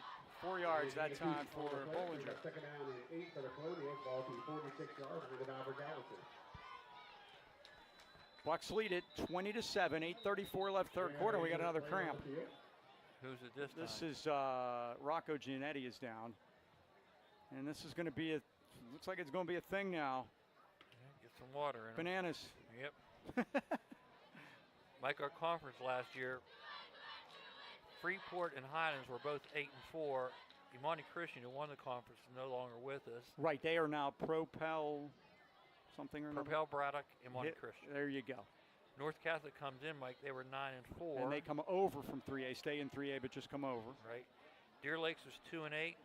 Valley was 0-10, and Knock comes down to 3A. From 4A, and they've yeah, been having some struggles here recently. they were 0-10 too. So the same are Highlands, Valley, Deer Lakes, Freeport, and Burrell. New knocked down from 4A and North Catholic across. They left Avonworth. They don't need to bother with them anymore. Exactly. Avonworth and Central Valley. That's That'll be interesting. Yep. 16-team playoff, Mike. No buys the first round. 3 teams from each conference, and then 4 wild cards. Yeah, so there's 12 from the conferences and then 4 wild cards. That's how we got in last year. Second down and 8. Bronx Jamison, the quarterback. And the first man through, and that's Guerrero, and he's off to the races. 30, and knocked out of bounds at the 23-yard line. What happens, Mike, you're so aware of the pitch, that opens the belly play. The old dive play. That's the first time it worked for them tonight, Mike. It sure is the first time it worked for him that big. 27 yards. 27 yards and a Colonial first down. Ball placed at the 23-yard line to Burrell. And Guerrero doubled his yardage on that one play. He went from 27 to 54. So here go the Colonials, 1st and 10. This is turning in what we thought it was going to be. There you go, ball's loose. Who's It's got loose. it? The Bucs Burrell's have it. got it. I Who's think on the the Bucs ball? have it. It's Pat Pat Nee. Nee. Pat Nee at the 27-yard line. Second Albert Gallatin turnover, and it's the second time they've knocked the ball out of Bronx Jamison's hands. And second time, Pat Nee's recovered the fumble, Mike. Yep. There's a good hit on that play. I'm going to watch the replay and see who made that hit. So the Bucs have stopped them via the turnover, and they scored, of course, because they have scored the first time off of the first turnover. So Burrell will have it 1st and 10 at the 26. They lead at 20-7 and have the football. Remember, these guys have won 13 in a row. The last game that they lost was to Allegheny, Maryland. That was here on September 26th, 2024. That's their last loss. They averaged 43 points a game last year, Mike. They gave up 25. They beat Greensburg, Carrick, and Connellsville from the WPIL. Uniontown and Bronzeville. There's a play fake. And the pass to Omasinski off to the right side. Hobbs carries some men with him and gets positive yardage out over the 30 to the 31-yard line. Brought down by Tremaine Spillman. Officials call another timeout here. Another man down. Yeah, we got another man down.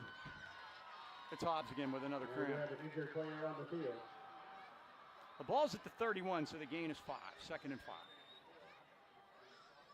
Teams they beat from Maryland were Northern Garrett, Allegheny, and Clear Springs.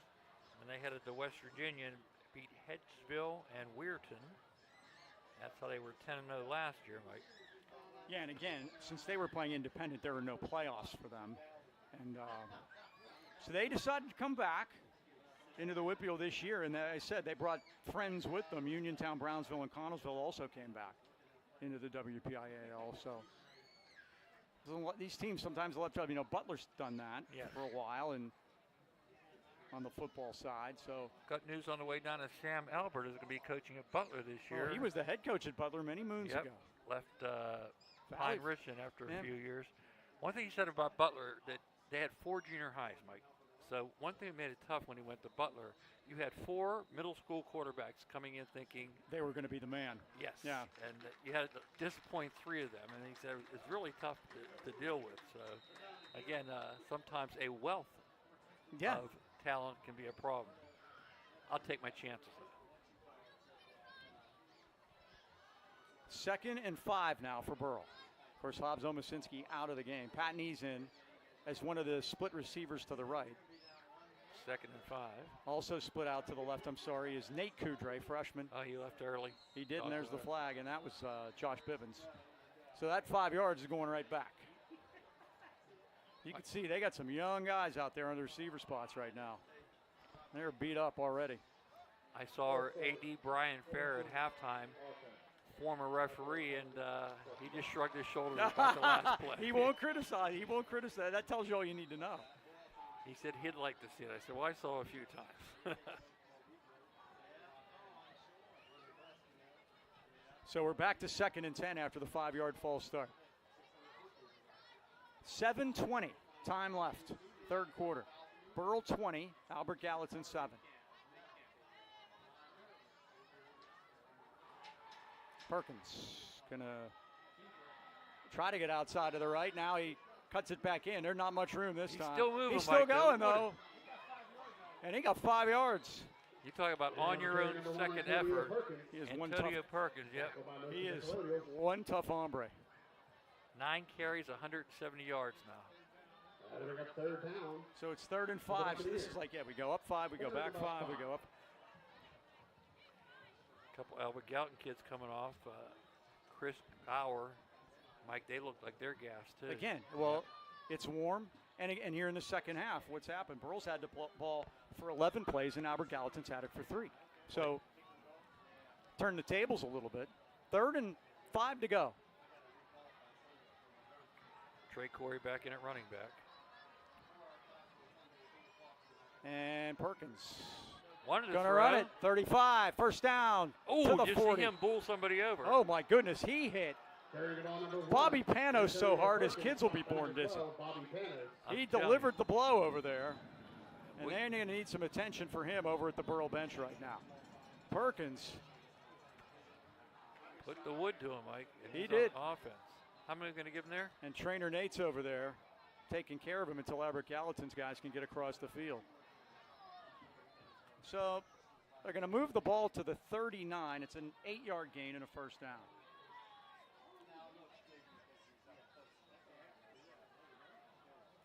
Antonio Perkins is a beast. We have talked to Antonio a few times, and we had him on the show that aired this morning.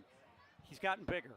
Yes. Yes, and as a junior now, and he's a thick human being. Hey, Mike, we're going to be celebrating Burrell's run to the WPL Championship 40 years ago this season. I love it. And it all started with a 31-14 win over Johnstown. May I say undefeated? And you were around for that one? Oh, I was at pretty much every game. I was not yet doing this. Well, do you remember Rob Hervanek scored Rob 2 touchdowns? Rivnak. He was Shows was very fast. Shows you my Sarver accent. And Tom Hornack, that's an easy one. That's Seth's brother. Now here's the crazy thing about that, Mike. Yeah. He scored on a punt return. Guess how many yards? I don't know how many. 29. How about that? That had to be the They shortest weren't. punt in They weren't. history. Now, who were the Bucs playing this game? That was Johnstown. At Johnstown. Okay, because that's Do you know? I think, and I'm not 100% sure about this, but I think I'm right. That 1986 team was only behind in a game once, and that was home games were still in the daytime, Saturday afternoons. And that was a home game against Pine Richland. They were down 3-0. I remember that. They were not losing, and they ended up winning the championship game 3-0. Spoiler alert: at Three Rivers on a Rich Marriott field goal, who went on to become Bob Tattern's son-in-law. How about that? What year was that again? 1986. 86. And we had some, that's. I did the championship game. And down you know, there. now the coach of that team. Now this isn't trivia, of course, but the coach of that team was Abby Morrow, who also coached Plum. I believe Plum to a WPL championship that he won at 2 different places. And then he became, when I first started working with Bob and Joe at TV3, he was Wizards' offensive coordinator at Valley. Do you remember the old Valley joke was how long will it take them to get their first We away had game guys. penalty? The Girardis are going to know this. I'm sure Frank will. That the booth at Valley, they've been in the same place, and I was doing stats in those days for Bob and Joe. And there was a group of guys that sat in the front row up high underneath the press box, Tony Rattone chief among them. I remember them. And they would take bets as to how long it would take before Valley was out of timeouts in the first half. And they ran out of timeouts in the first half all the time. Tony would jump up and he'd get in the window right there and look at me and just start laughing.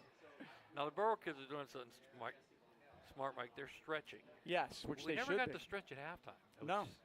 And guess what? We came out, 3 cramps right away? So And Panos, by the way, Panos is moving and it's good. they're giving him a towel down there. By the way, Mike, speaking of Burrell history, 10 years ago was the first week 0 game. No longer week 0 anymore. No. Well, it was the first, because remember what they did? That you could play a game at the end of the year. Right. And you remember? That was dumb, yeah. Yeah, nobody wanted to play it, and that's why they moved it to the beginning, and that was the first time that was allowed, yeah. We beat Springdale 33-20. Max Garda ran for 185 yards and threw for 95 more. So I know Max very well. I remember him. He He was a great kid. Yeah. played baseball with my nephew. Well, might as well look at the birdies predictions for the year, Mike. Well, they're bringing a card out for Panos, which yeah, is not good news. no. I just don't think they want to move him or get him to walk. That's just precautionary, hopefully. Hopefully. No, he's gotten up, and that's great news. That's great news. I Good. just really hope that the way he's limping around might be something at a lower leg injury or something. And see it, he's not putting any weight on that left leg yeah, at all. I'm just and glad it wasn't a man, you don't head want to injury. you don't yeah. want to get hurt on the first No, night. No, and again, He's only a sophomore, young kid too, and you just don't like seeing it. well, Mike, the birdie predictions this year for total wins. They have Burrell for 5. They have Apollo Ridge for 7. We saw Apollo Ridge in a scrimmage. Now, I was impressed by them. They were big. They're big. Yeah. Well, you know what? It's funny. We saw them play Burrell 7-on-7 in the summer, and all we saw were quarterbacks and receivers, right? Right. So we didn't know they were big, and it's like, who's this coming in? They brought the linemen to the scrimmages. Like, oh my goodness, they won 8 games last year. Yep. And Deer Lake's predicted for 4. Fox Chapel 3. Freeport 7. And by the way, they're 2 away from 600 wins. Highland 7. Now here's one I'm putting a question mark by, and I hope they're right. They have Kiski for 8 wins, Mike. Oh, okay. And that puts pressure on the youngest new coach in the WPL, one of our Highlands graduates, Braden Timmons. And guess who Kiski plays next week? At Highlands. Yep, and that was one the WPL signed. They might have knew something there. Sense of humor, we like to call it. All right, Bucs first down at their 39 after a long delay here, kind of a second halftime. And we hope Panos is all right. Corey off the right side gets good blocking and gets good yardage, and he barrels through and gets ahead. maybe 10. I think he got to 10 for the first time, Mike. Starting to get a little chippy down there now, too. The Bucs are trying to just be physical here with these guys. And that is, we're going to say 10? Is that enough? Nope, they're going to say he's just short. So it's got to be 9. Oh, geez, they marked it back. Got to be 9. Once again, look on your TV. Eyes don't lie. I've got Trey at 60 now. Me too. 17 shy of 2,000. Let's get them both done tonight. Second down, we'll say 1. Trips left this time.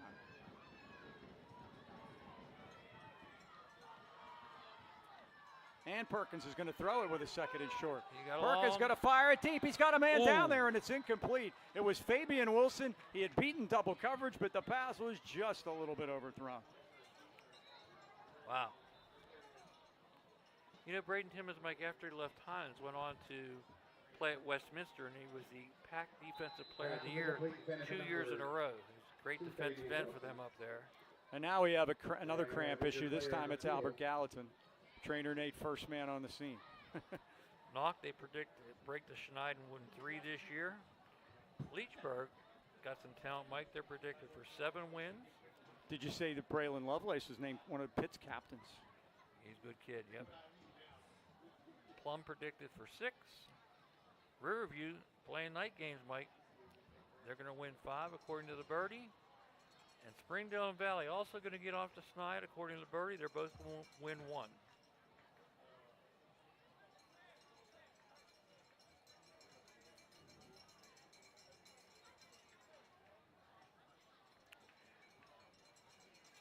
Mentioned Braden Timmons as a new coach in the area. We have one other one. Mark Jones is at Riverview. And if you look over the whole WPL, he's back. Bob Pelko. Yes, he is. I saw him over the summer. And I said, congratulations. He goes, they haven't voted yet. Well, he knows how it works then. Well, he's been around, yeah. This is, I think, his 3rd stint at West A. Wow. At least. And there's the injured player, and that's Gio Guerriere. He's the one that's been killing us. Yeah. Mike, You could see the AD out there, the Albert Gallatin athletic director, Dwayne DuPont. I want to thank him for all his help in getting us set up. We got a great look up here in a nice press box. And so thanks to him. He said, we'll be road warriors here early part in the season. 3 out of 4. The first 2 on the road, the last 2 on the road, 4 out of 6 in the middle at home. And again, that's where we made our bones last year, winning our home games. So it's going to set up a 3rd down and a little more than about a yard. Once That's why again, that was a good go deep down, a good take a shot there by Coach Girardi. 4:52. This third quarter has really slowed to a crawl. Yeah, There's been cramps on every play. Yep, all over. Well, they cooled off and then came back out. Here's the keep by Perkins. He's going to get the first down and more. Inside the 40, breaks a tackle and has a first down and more. He won't go down. He still won't, and he never did. They whistle it dead at about the 32-yard line. Pick up number 4. My goodness. My goodness. 18 or 16. They're going to be good for a Buccaneer first down. They're going to mark him at the 30-yard line. So that is And the ball will be placed at about the 30-yard line of the Colonial. 22 yards. Guess what, Mike? It's creeping up on 200. In fact, guess what? That is 200. 200-yard night for Antonio Perkins on 11 carries. We'll have to get to the stats here and see how many of those he's had. Of course, we know he had to 300. That's his 4th game with at least 200 yards rushing. He's had 2 300-yard games. 360, 303. He had a 220, and now he's got this one. It's his 4th one. 3:55 to go here in the played, third quarter. He's played 12 games. 1st and 10 at the 30. Give it to Corey this time, and Corey, they're waiting for him this time. Not much room for Trey as he gets back to the line of scrimmage. Tackle made number 7, Brennan Lennox.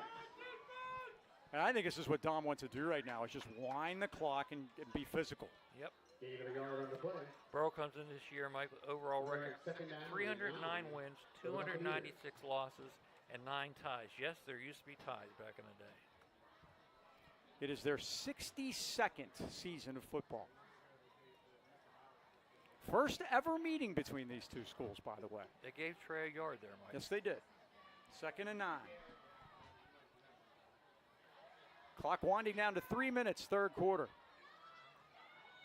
Corey cuts it to the 10. What a move. To the 5. What a move. I'm sorry, he's just at the 10 there. Carrying the number 22, Trey Corey. Fourth out of bounds, number 14, Theo Guerriere.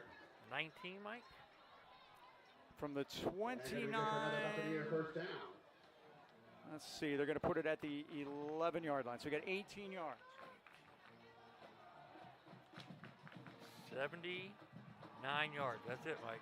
He's there. He's there. 2,000-yard night for both Trey Corey and Antonio Perkins. You asked for that in the pregame. You got it. We got it. Congratulations, And we thought Trey. if they both got it, we'd be in good shape. And so it's far looking we good. are. Yep. First down at the 11. Bucs need to punch this one in here. Corey dances to the right side and gets hit as Bulldog down as he gets to about the 9 or the 8. Coming up to get him that time was Tremaine Spillman, the junior linebacker. Mike, it's been the Corey and Perkins show. They've carried every time. Troy now 13 carries. And did they give him? 2. 81 yards. Perkins, 11 carries, 200 yards. That's 281 on the ground for the Bucs tonight here in this opener. Ball on the 9-yard line, 1:35 to go. Third quarter. Wide side of the field to the left. Perkins going to keep it. Runs to the right. Gets hit up high. Spun around. We got a marker Flag, down. There's yep. that face mask. It's flag day here. They all saw that one. And on the carry, number 1, Antonio Perkins. That'll be halfway to the... Personal foul. Face mask. Half the distance to the goal. Okay, he got to the 5, Dean, so he gets 4 yards. 4 yards gives him 204. Plus 5 on the penalty. 31. Yeah, 31 for AG. And we Ball have will be at about the 2.5. Is that where they're going? another player down, Mike. Yeah, we do have a player down over there. I think they said it was Spillman. It's another period. The good news is the majority of these Been cramp cramps issues. getting back up, The yeah. Burrell, though, we've lost some people tonight. There's no question about that. There are some guys that started off that haven't been able to finish. Well, Mike, if we take a look at the whole 3A conference, because again, 12 teams will be in the playoffs automatically. 4 will be chosen. We mentioned ours: Deer Lakes, Freeport, Highlands, North Catholic Valley. In the Interstate Conference, they'll have Bell Vernon, Derry, Elizabeth Forward, Greensburg, Mount Pleasant, Southmoreland, and Waynesburg. And Mike, Bell Vernon and Greensburg have dropped down. in the Three Rivers Conference, there's only 6 teams, Mike. So 3 get in, 3 won't, unless they get picked for the wild card. And that conference is tough. It's going to be Avonworth, Propel Imani, same team. Shady Side Academy, South Park, West Mifflin, and York. By the way, Mike, I was getting gas today in my car, and guy had an Indians sweatshirt on. I'm trying to read who it was. Here Was it it was Cleveland Indians? no, Not anymore. Huh? It was Shady Side. Ah, that one doesn't exist anymore either. They're the Exactly. Bulldogs nowadays. He goes way back. He said he taught there for 40 years. Let's and there's good news. As Tremaine Spillman gets up and comes off the field. Dean, it's 2nd down and 1. The run was for 4.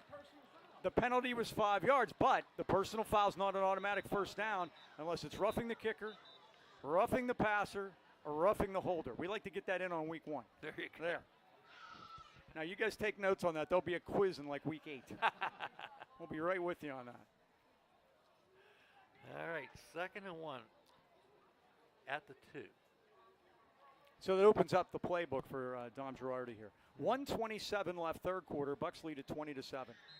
Trying to snap the long 13-game winning streak that the Colonials have brought into tonight. And trying to get off to a 1-0 start. Before they face the Eagles of South Park in a week. And we were told on the way down, Mike, South Park only had 30 kids on the roster. Corey Deep trying to pistol sneak to in Corey. there. He Corey dives to the goal yes. line. Touchdown, Burrell Bucs. Congratulations, Trey Corey, on his 2,000-yard night for you into the end zone. Burrell, 26, Albert Gallatin, 7. An 11-play touchdown drive for the Bucs, 74 yards. And, Mike, that's what we wanted to see them come out and And respond. now the worm is turned. The Bucs have run 18 offensive plays in the third quarter. Albert Gallatin has run 4. And back to attempt the extra point, number 22, Trey Corey.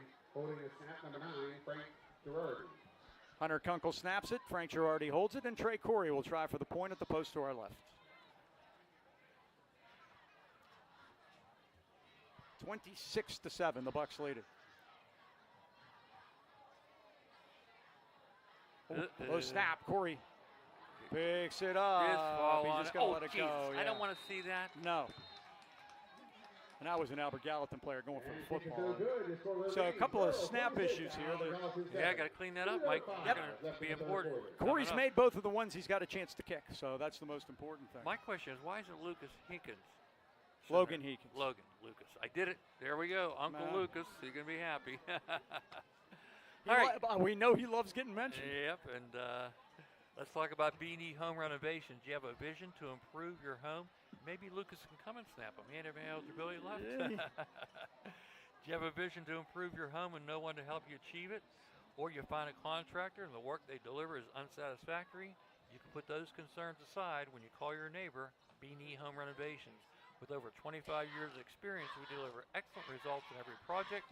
Twice recognized as the best of the best in the AK Valley, B&E's team is skilled, professional, respectful to their clients. From kitchens to bathrooms to decks and roofing, B&E works diligently and respectfully to embrace the vision of every client.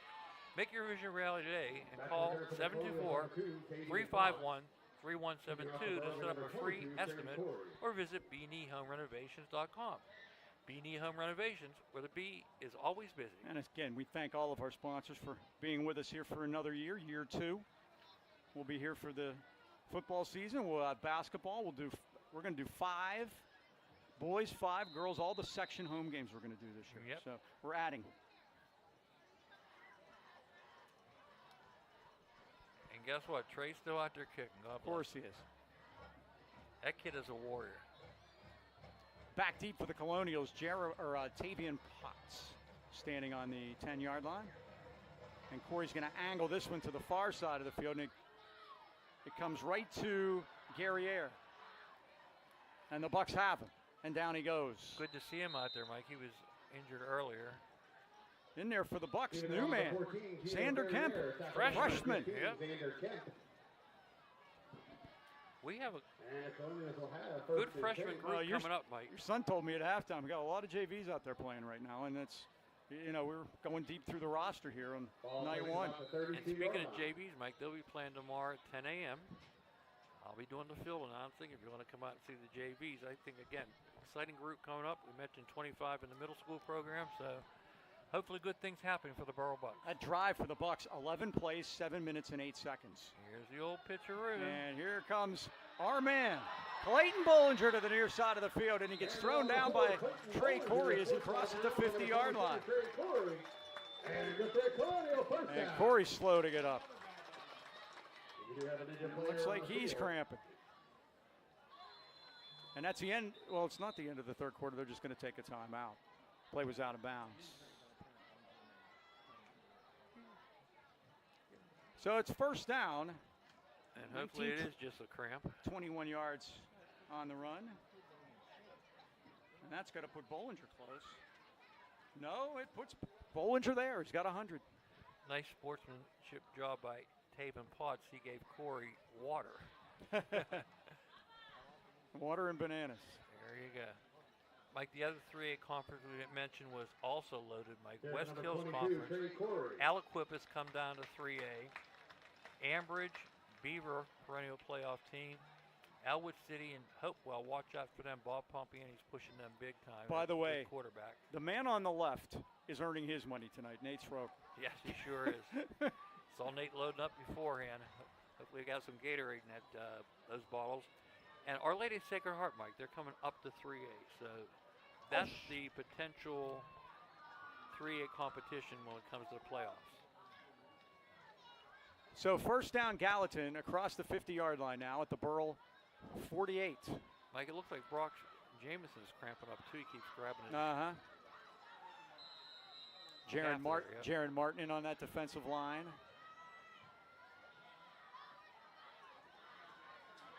Here they come again. Get it to the right side. Wilson and he does. Clayton Bollinger got him that time. And Nison was there also, and it's a no gain. He has 6 tackles. Fabian Jones. Wilson now has 5 tackles. And they're going quick, Mike. They're trying to keep the wind in the quarter, maybe. Here he comes Bollinger again. Benny just steps out of bounds inside the 45-yard line. Patney didn't quite have the angle, nor did Fabian Wilson. But he pushed him out, at least 10 seconds left on the clock. Oh, you can see what they're trying to do. They're trying to go fast to try to get the Bucs tired.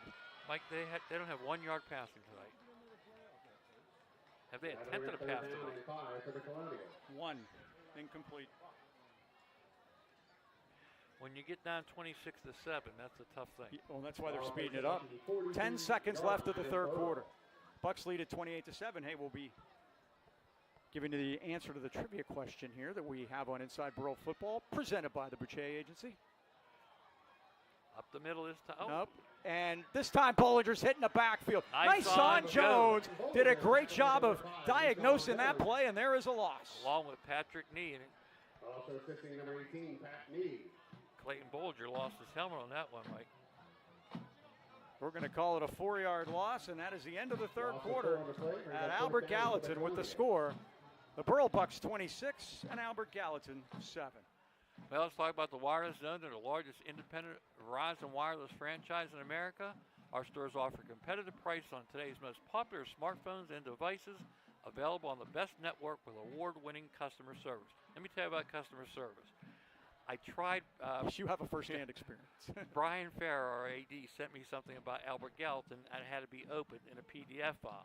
Well, stupid me, I downloaded the wrong PDF file. My phone started blowing up. I said, I'm not touching another button. I shut it off, went in today, and Kyle Sloan, one of the guys who used to work with us here at Hines football back in the day, he's working there now. He had it solved in less than a minute, Mike. So they have amazing fast employees and reliable internet. Also available in most areas. Don't forget the 5G home internet plans are available for as little as $35 a month. Just visit the store for additional pricing and plan options. Buck fans, your wireless locations are at 100 Trenton Bridge Road in New Kensington or 397 Hyde Park Road in Leechburg, or visit wirelesszone.com for more details. Thank you, Kyle. Well, you're going to have to wait for the trivia question because we have a 4th and 9. Sorry, Mike. Oh, no, that's okay. We're going to wait till a change of possession, which hopefully comes right here. They're going to run a toss. And the Bucs have a spin around on Lennox. He made it. He didn't get it.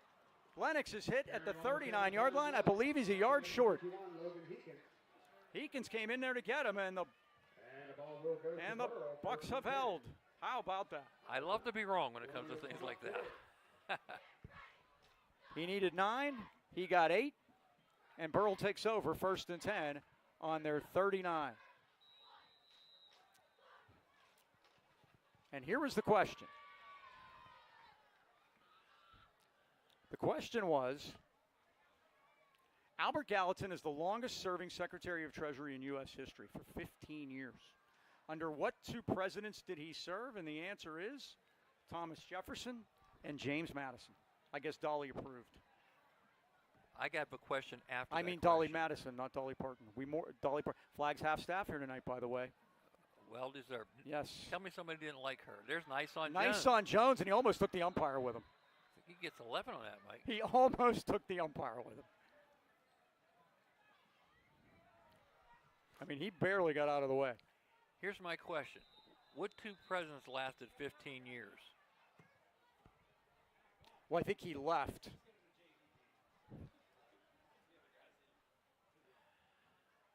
Who's that? Is that Heekins? Let's hope not. He's our center. It's a 50 number. 11-yard pickup for Nice on. Hopefully it's a Crampless. We'll get the identification there when we have it right. Okay, so how are we getting 15 years out of 2 presidents? Well, back in the day, Well, you have everybody 8. It's 2 got to be terms. 8. Yeah, it's got to be 8 and 7. Well, he may have. I think he left before his last term. The last term was So up. you think both those guys were 2-term presidents? Right. And who is that? Okay, 59. 59. We saw him earlier. Caden Wise has been in. He had some problems, ankle problems coming into tonight. Uh-huh. He is one tough customer. If you remember when you were getting heights and weights, he's the one that growled at you. Yes, it's all the 8s. Coon's like that too. I don't think we've seen Coon in a while either. Hopefully what issues they have are cramp issues.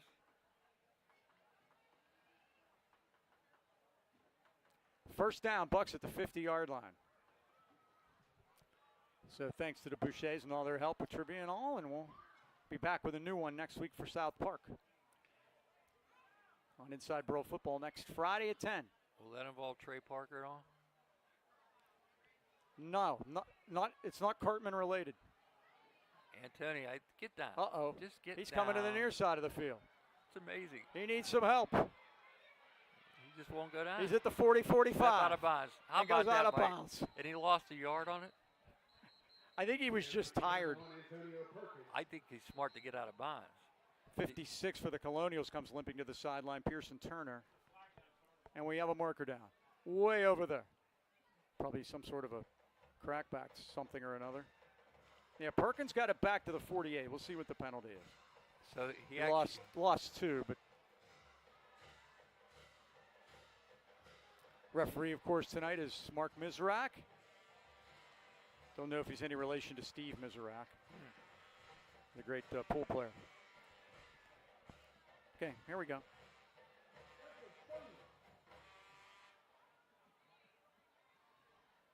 Walking it back. Offense.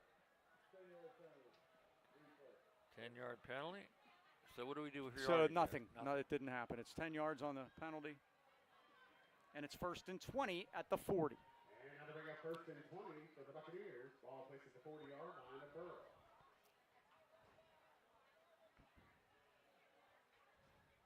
Bucs 26, Colonials 7. Are we ready to go here? Yep. Might be time to see Frankie Girardi. What do you think? Okay, nice on Jones. Or move Hobbs in there. It might be less work for him. He's been beat up tonight too. Going to throw it to Wilson. Fabian's in trouble. Tries to cut it and gets gang tackled inside the 40-yard line. Just a little screen pass over there to Fabian. It's going to be a loss of 1 back to the 39. 2nd and 21. Beside running for 204 yards tonight, Perkins is 4 for 9 for 48 yards. Just want to keep that clock winding now.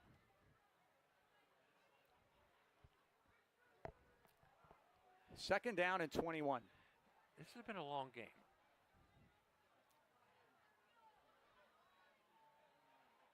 Snap to Perkins. He's going to run it. Left side 40-45. Comes to the 50. Over a man. And finally tackled hard at the Albert Gallatin 46-yard line. Eli Fisher came up to get him. So the gain is 14. Gain of 14 yards on the play. They're bringing up third down and 6. 2:18 now for Antonio on 11 carries.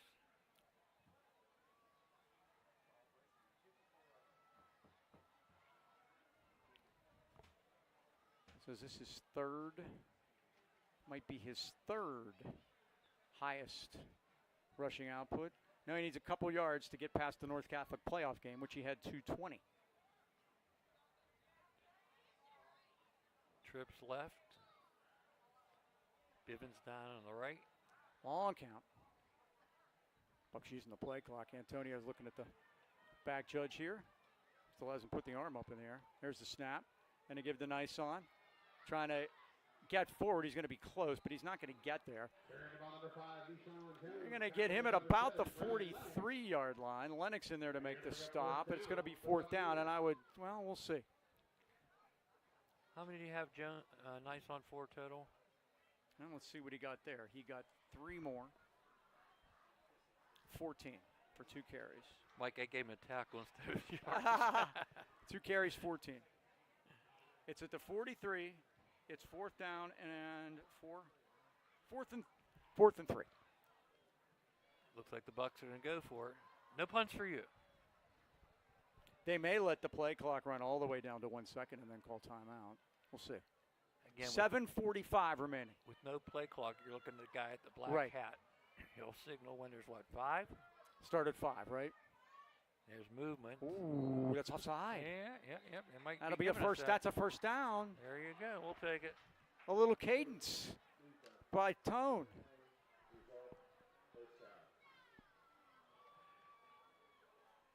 And Jaron Martin, happy to see that. He's pointing the finger of blame at the Albert Gallatin infraction. We call that the Sophie Cunningham. Oh. 17 Burrell first downs. Is that the Indiana Fever girl? Yes. First down for the Bucs. At the 38-yard line of Albert Gallatin. Leading it 26-7 and have really taken control of the game here in the second half. Heakin's back in the ball game.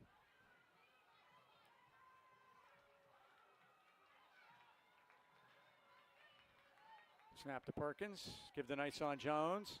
Breaks a tackle, gets outside to the left. Nice and look at him going inside the 30. And down to the 27, 28-yard line. We'll see if that's enough.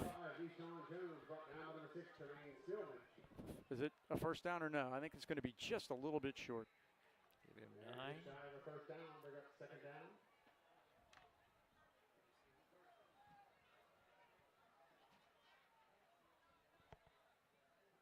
6:25 left. Again, we will be at South Park next week. By the way, the birdie's going to be eating some crow here. Yeah, he did have the birdie. Did have Albert Gallatin. Not like they're signaling first down. Oh, now they're saying 10. Jeez.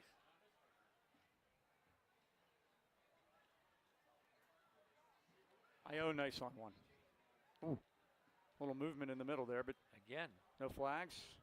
Perkins gives to Jones off the left side, cuts it, 25, inside the 20, and hit hard with a marker down as he gets to the 18. So we'll see what that's all about. 10 more for Jones. And carrying on number 5, Deshaun Jones brought down by number 4, Clayton Bollinger. So it's going to be a long but happy ride home, Mike. So they just say first down then? Okay. I think they did, yep. And it will be a first down for the Buccaneers. 19 first downs now for Burrell. Trey Corey getting a blow here on this series. 33 yards for Nyson on 4 carries. We'll call it the 18. Trips right for the Bucs. 5:20 to go. And they have just held Corey back in there now. They have just held the ball for an eternity here in the second half. Corey with a block for Perkins. Perkins outside to the left inside the 15, and they say he steps out at the 14-yard line. Oh, we have someone else down here. That's a Colonial this time. Cramps don't discriminate from which sideline goes down, that's for sure.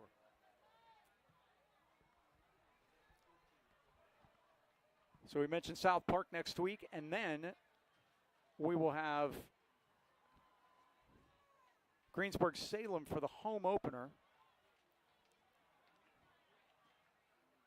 And that will be September 11th, 25th anniversary of that day.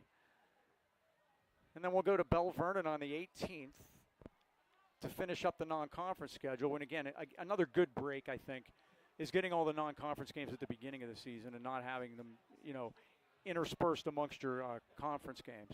So that'll take care of those. And then conference play will begin on Friday, September 25th. The Bucs will play North Catholic at home, followed by their rival, the Valley Vikings, at home. And then we'll get into the meat of that. At Knock on the 9th of October. Highlands will be in on the 16th. And then finish up with 2 on the road, at Deer Lakes on the 23rd, and at Freeport on the 30th. And then playoffs will start the first Friday in November this year.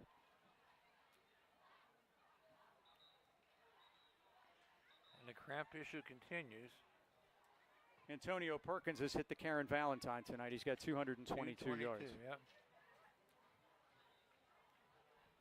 5:07 left. First down, second down, 6.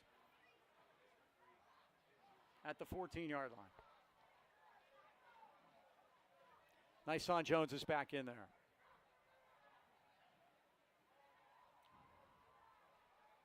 Perkins making sure everybody's set properly. I think Fabian needs to be up on the line of scrimmage here. Is that what they're waiting for?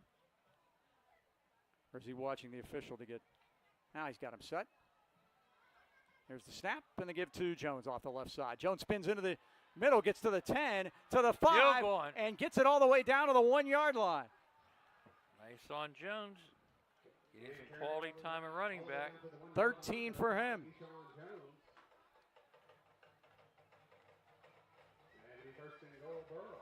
And nice on Jones, 46 yards on 5 carries. And it'll be first and goal for the Bucs with the ball at the 2-yard line. 4:08 remaining.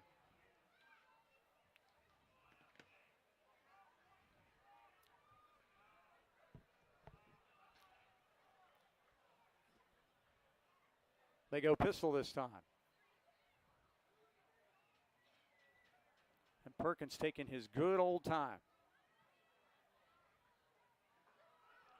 Down to 3:45. And he gives it to Jones. Cuts it and gets into the end zone. Touchdown, Burrell Bucs.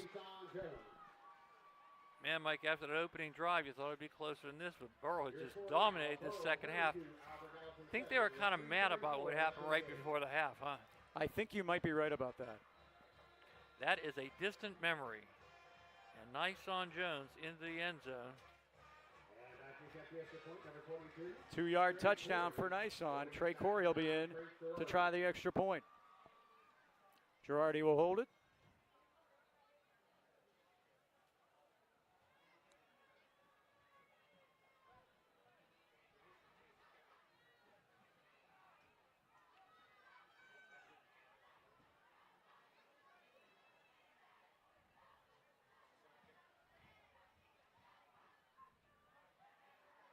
Snap, good one. Girardi puts it down. Corey, and it's blocked. Pat Knee snapped at that time. There you go. Made a little change of that. So 3:34 to go, and the Bucs lead continues to be 32-7. Third quarter for the Bucs, by the way, it was 13-7. It was 7-0 Burrell in the third quarter. Uh-oh, I think I missed writing one down. It might have been more than that. Well, we got one. Yeah, two, I three, did. four, Yeah, five. we get 2. So, and guess what? I don't know where it is. A star football player at Burrell and the University of Pittsburgh and a healthcare professional for over 2 decades, chiropractor Seth Hornak knows what it takes to reach your goal of total wellness. At the Healthy U Factory in Lower Burrell, he's keeping up with all the latest technology to restore the body and fight disease. The Healthy U Factory features hot and cold tubs for muscle and joint therapy, oxygen jacuzzi tubs, infrared saunas, steam rooms, float tanks, massage chairs, and traction tables. They also offer red light therapy treatment as well as compression and hyperbaric therapies. The Healthy U Factory is located 2869 Leechburg Road, Lower Burrell. Call Dr. Hornak today at 724-334-2225 to set up an appointment today and get yourself on the road to the Healthier You. What's the missing touchdown that I missed? It's the Corey touchdown. 2-yard run, yeah. Yeah.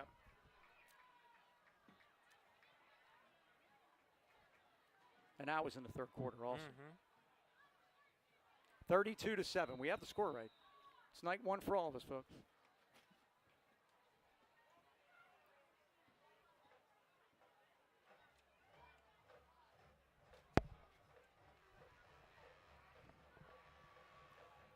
.334 to go now.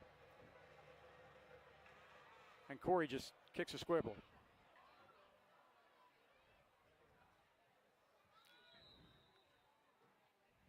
And it goes out of bounds. It's funny. You can take it at the 35, or you could take it where it went out of bounds. Guess where it went out of bounds? 35. At the 35, yeah.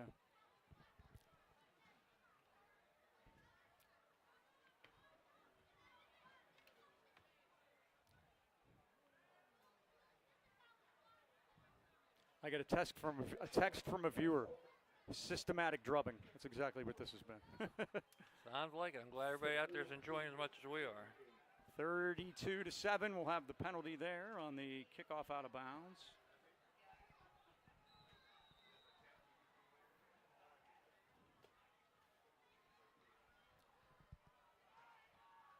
And the handoff.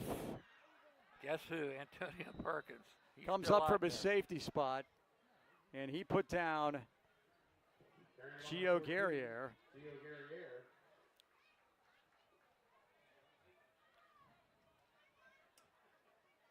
The gain is 6. 2nd and 4. 6 on the play, brings up 2nd down and 4 for the Colonials.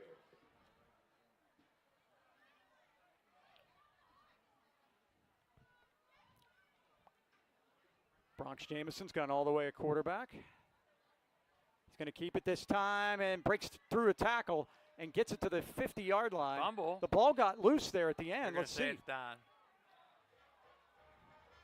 And on the keeper number 5, Bronx Jameson. Jameson's got enough for the first down if they have the ball. They're still unstacking them there. They're winding the clock, so he got the first down. Knee. Antonio's pointing that Burrow has the ball. The ref behind was winding, so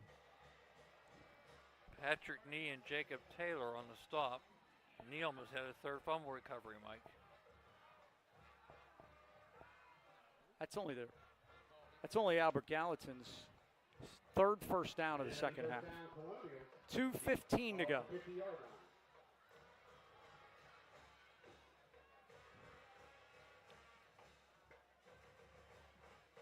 Bucs lead it 32-7. Sending a message, Mike.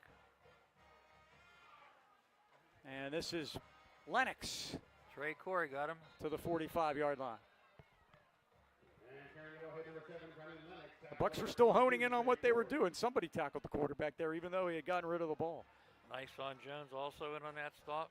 Been a great night for Nice on too, Mike. It has. Will be here at Colonial Field, 7 p.m. versus the Connellsville Falcons next Friday. Connellsville comes here next Yep. Friday to take on Albert Gallatin. 1:28 left. Here home again, 2 weeks in a row. We got to get out. We'll get out of here quickly at the end. We got a long ride home. This is Gio Guerriere. And I've got to alert all the media because there are no other media here, Mike. You're it. Yep. Yeah, they said sometimes somebody from a newspaper comes. Jared Martin. Jaron Martin down there helping out on the stop. It's a 2-yard gain to the 43. Third down. 3 to go. Also Logan Heekins in there. Final minute of the game here. 50 seconds. Please quiet the band. Please quiet the band.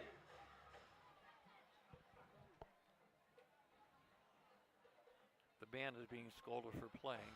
And they're right. You can't do that during Not play. during play, and they There's a pitch. flip it out to the near side of the field to Lennox.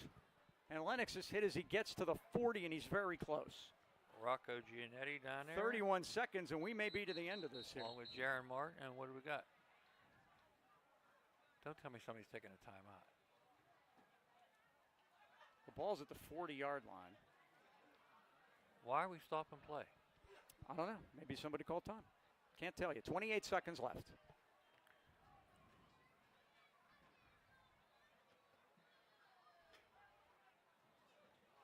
Now you're winding it. Okay. Okay, that's good. They were making sure they had that all together, and I think we're just going to let this go.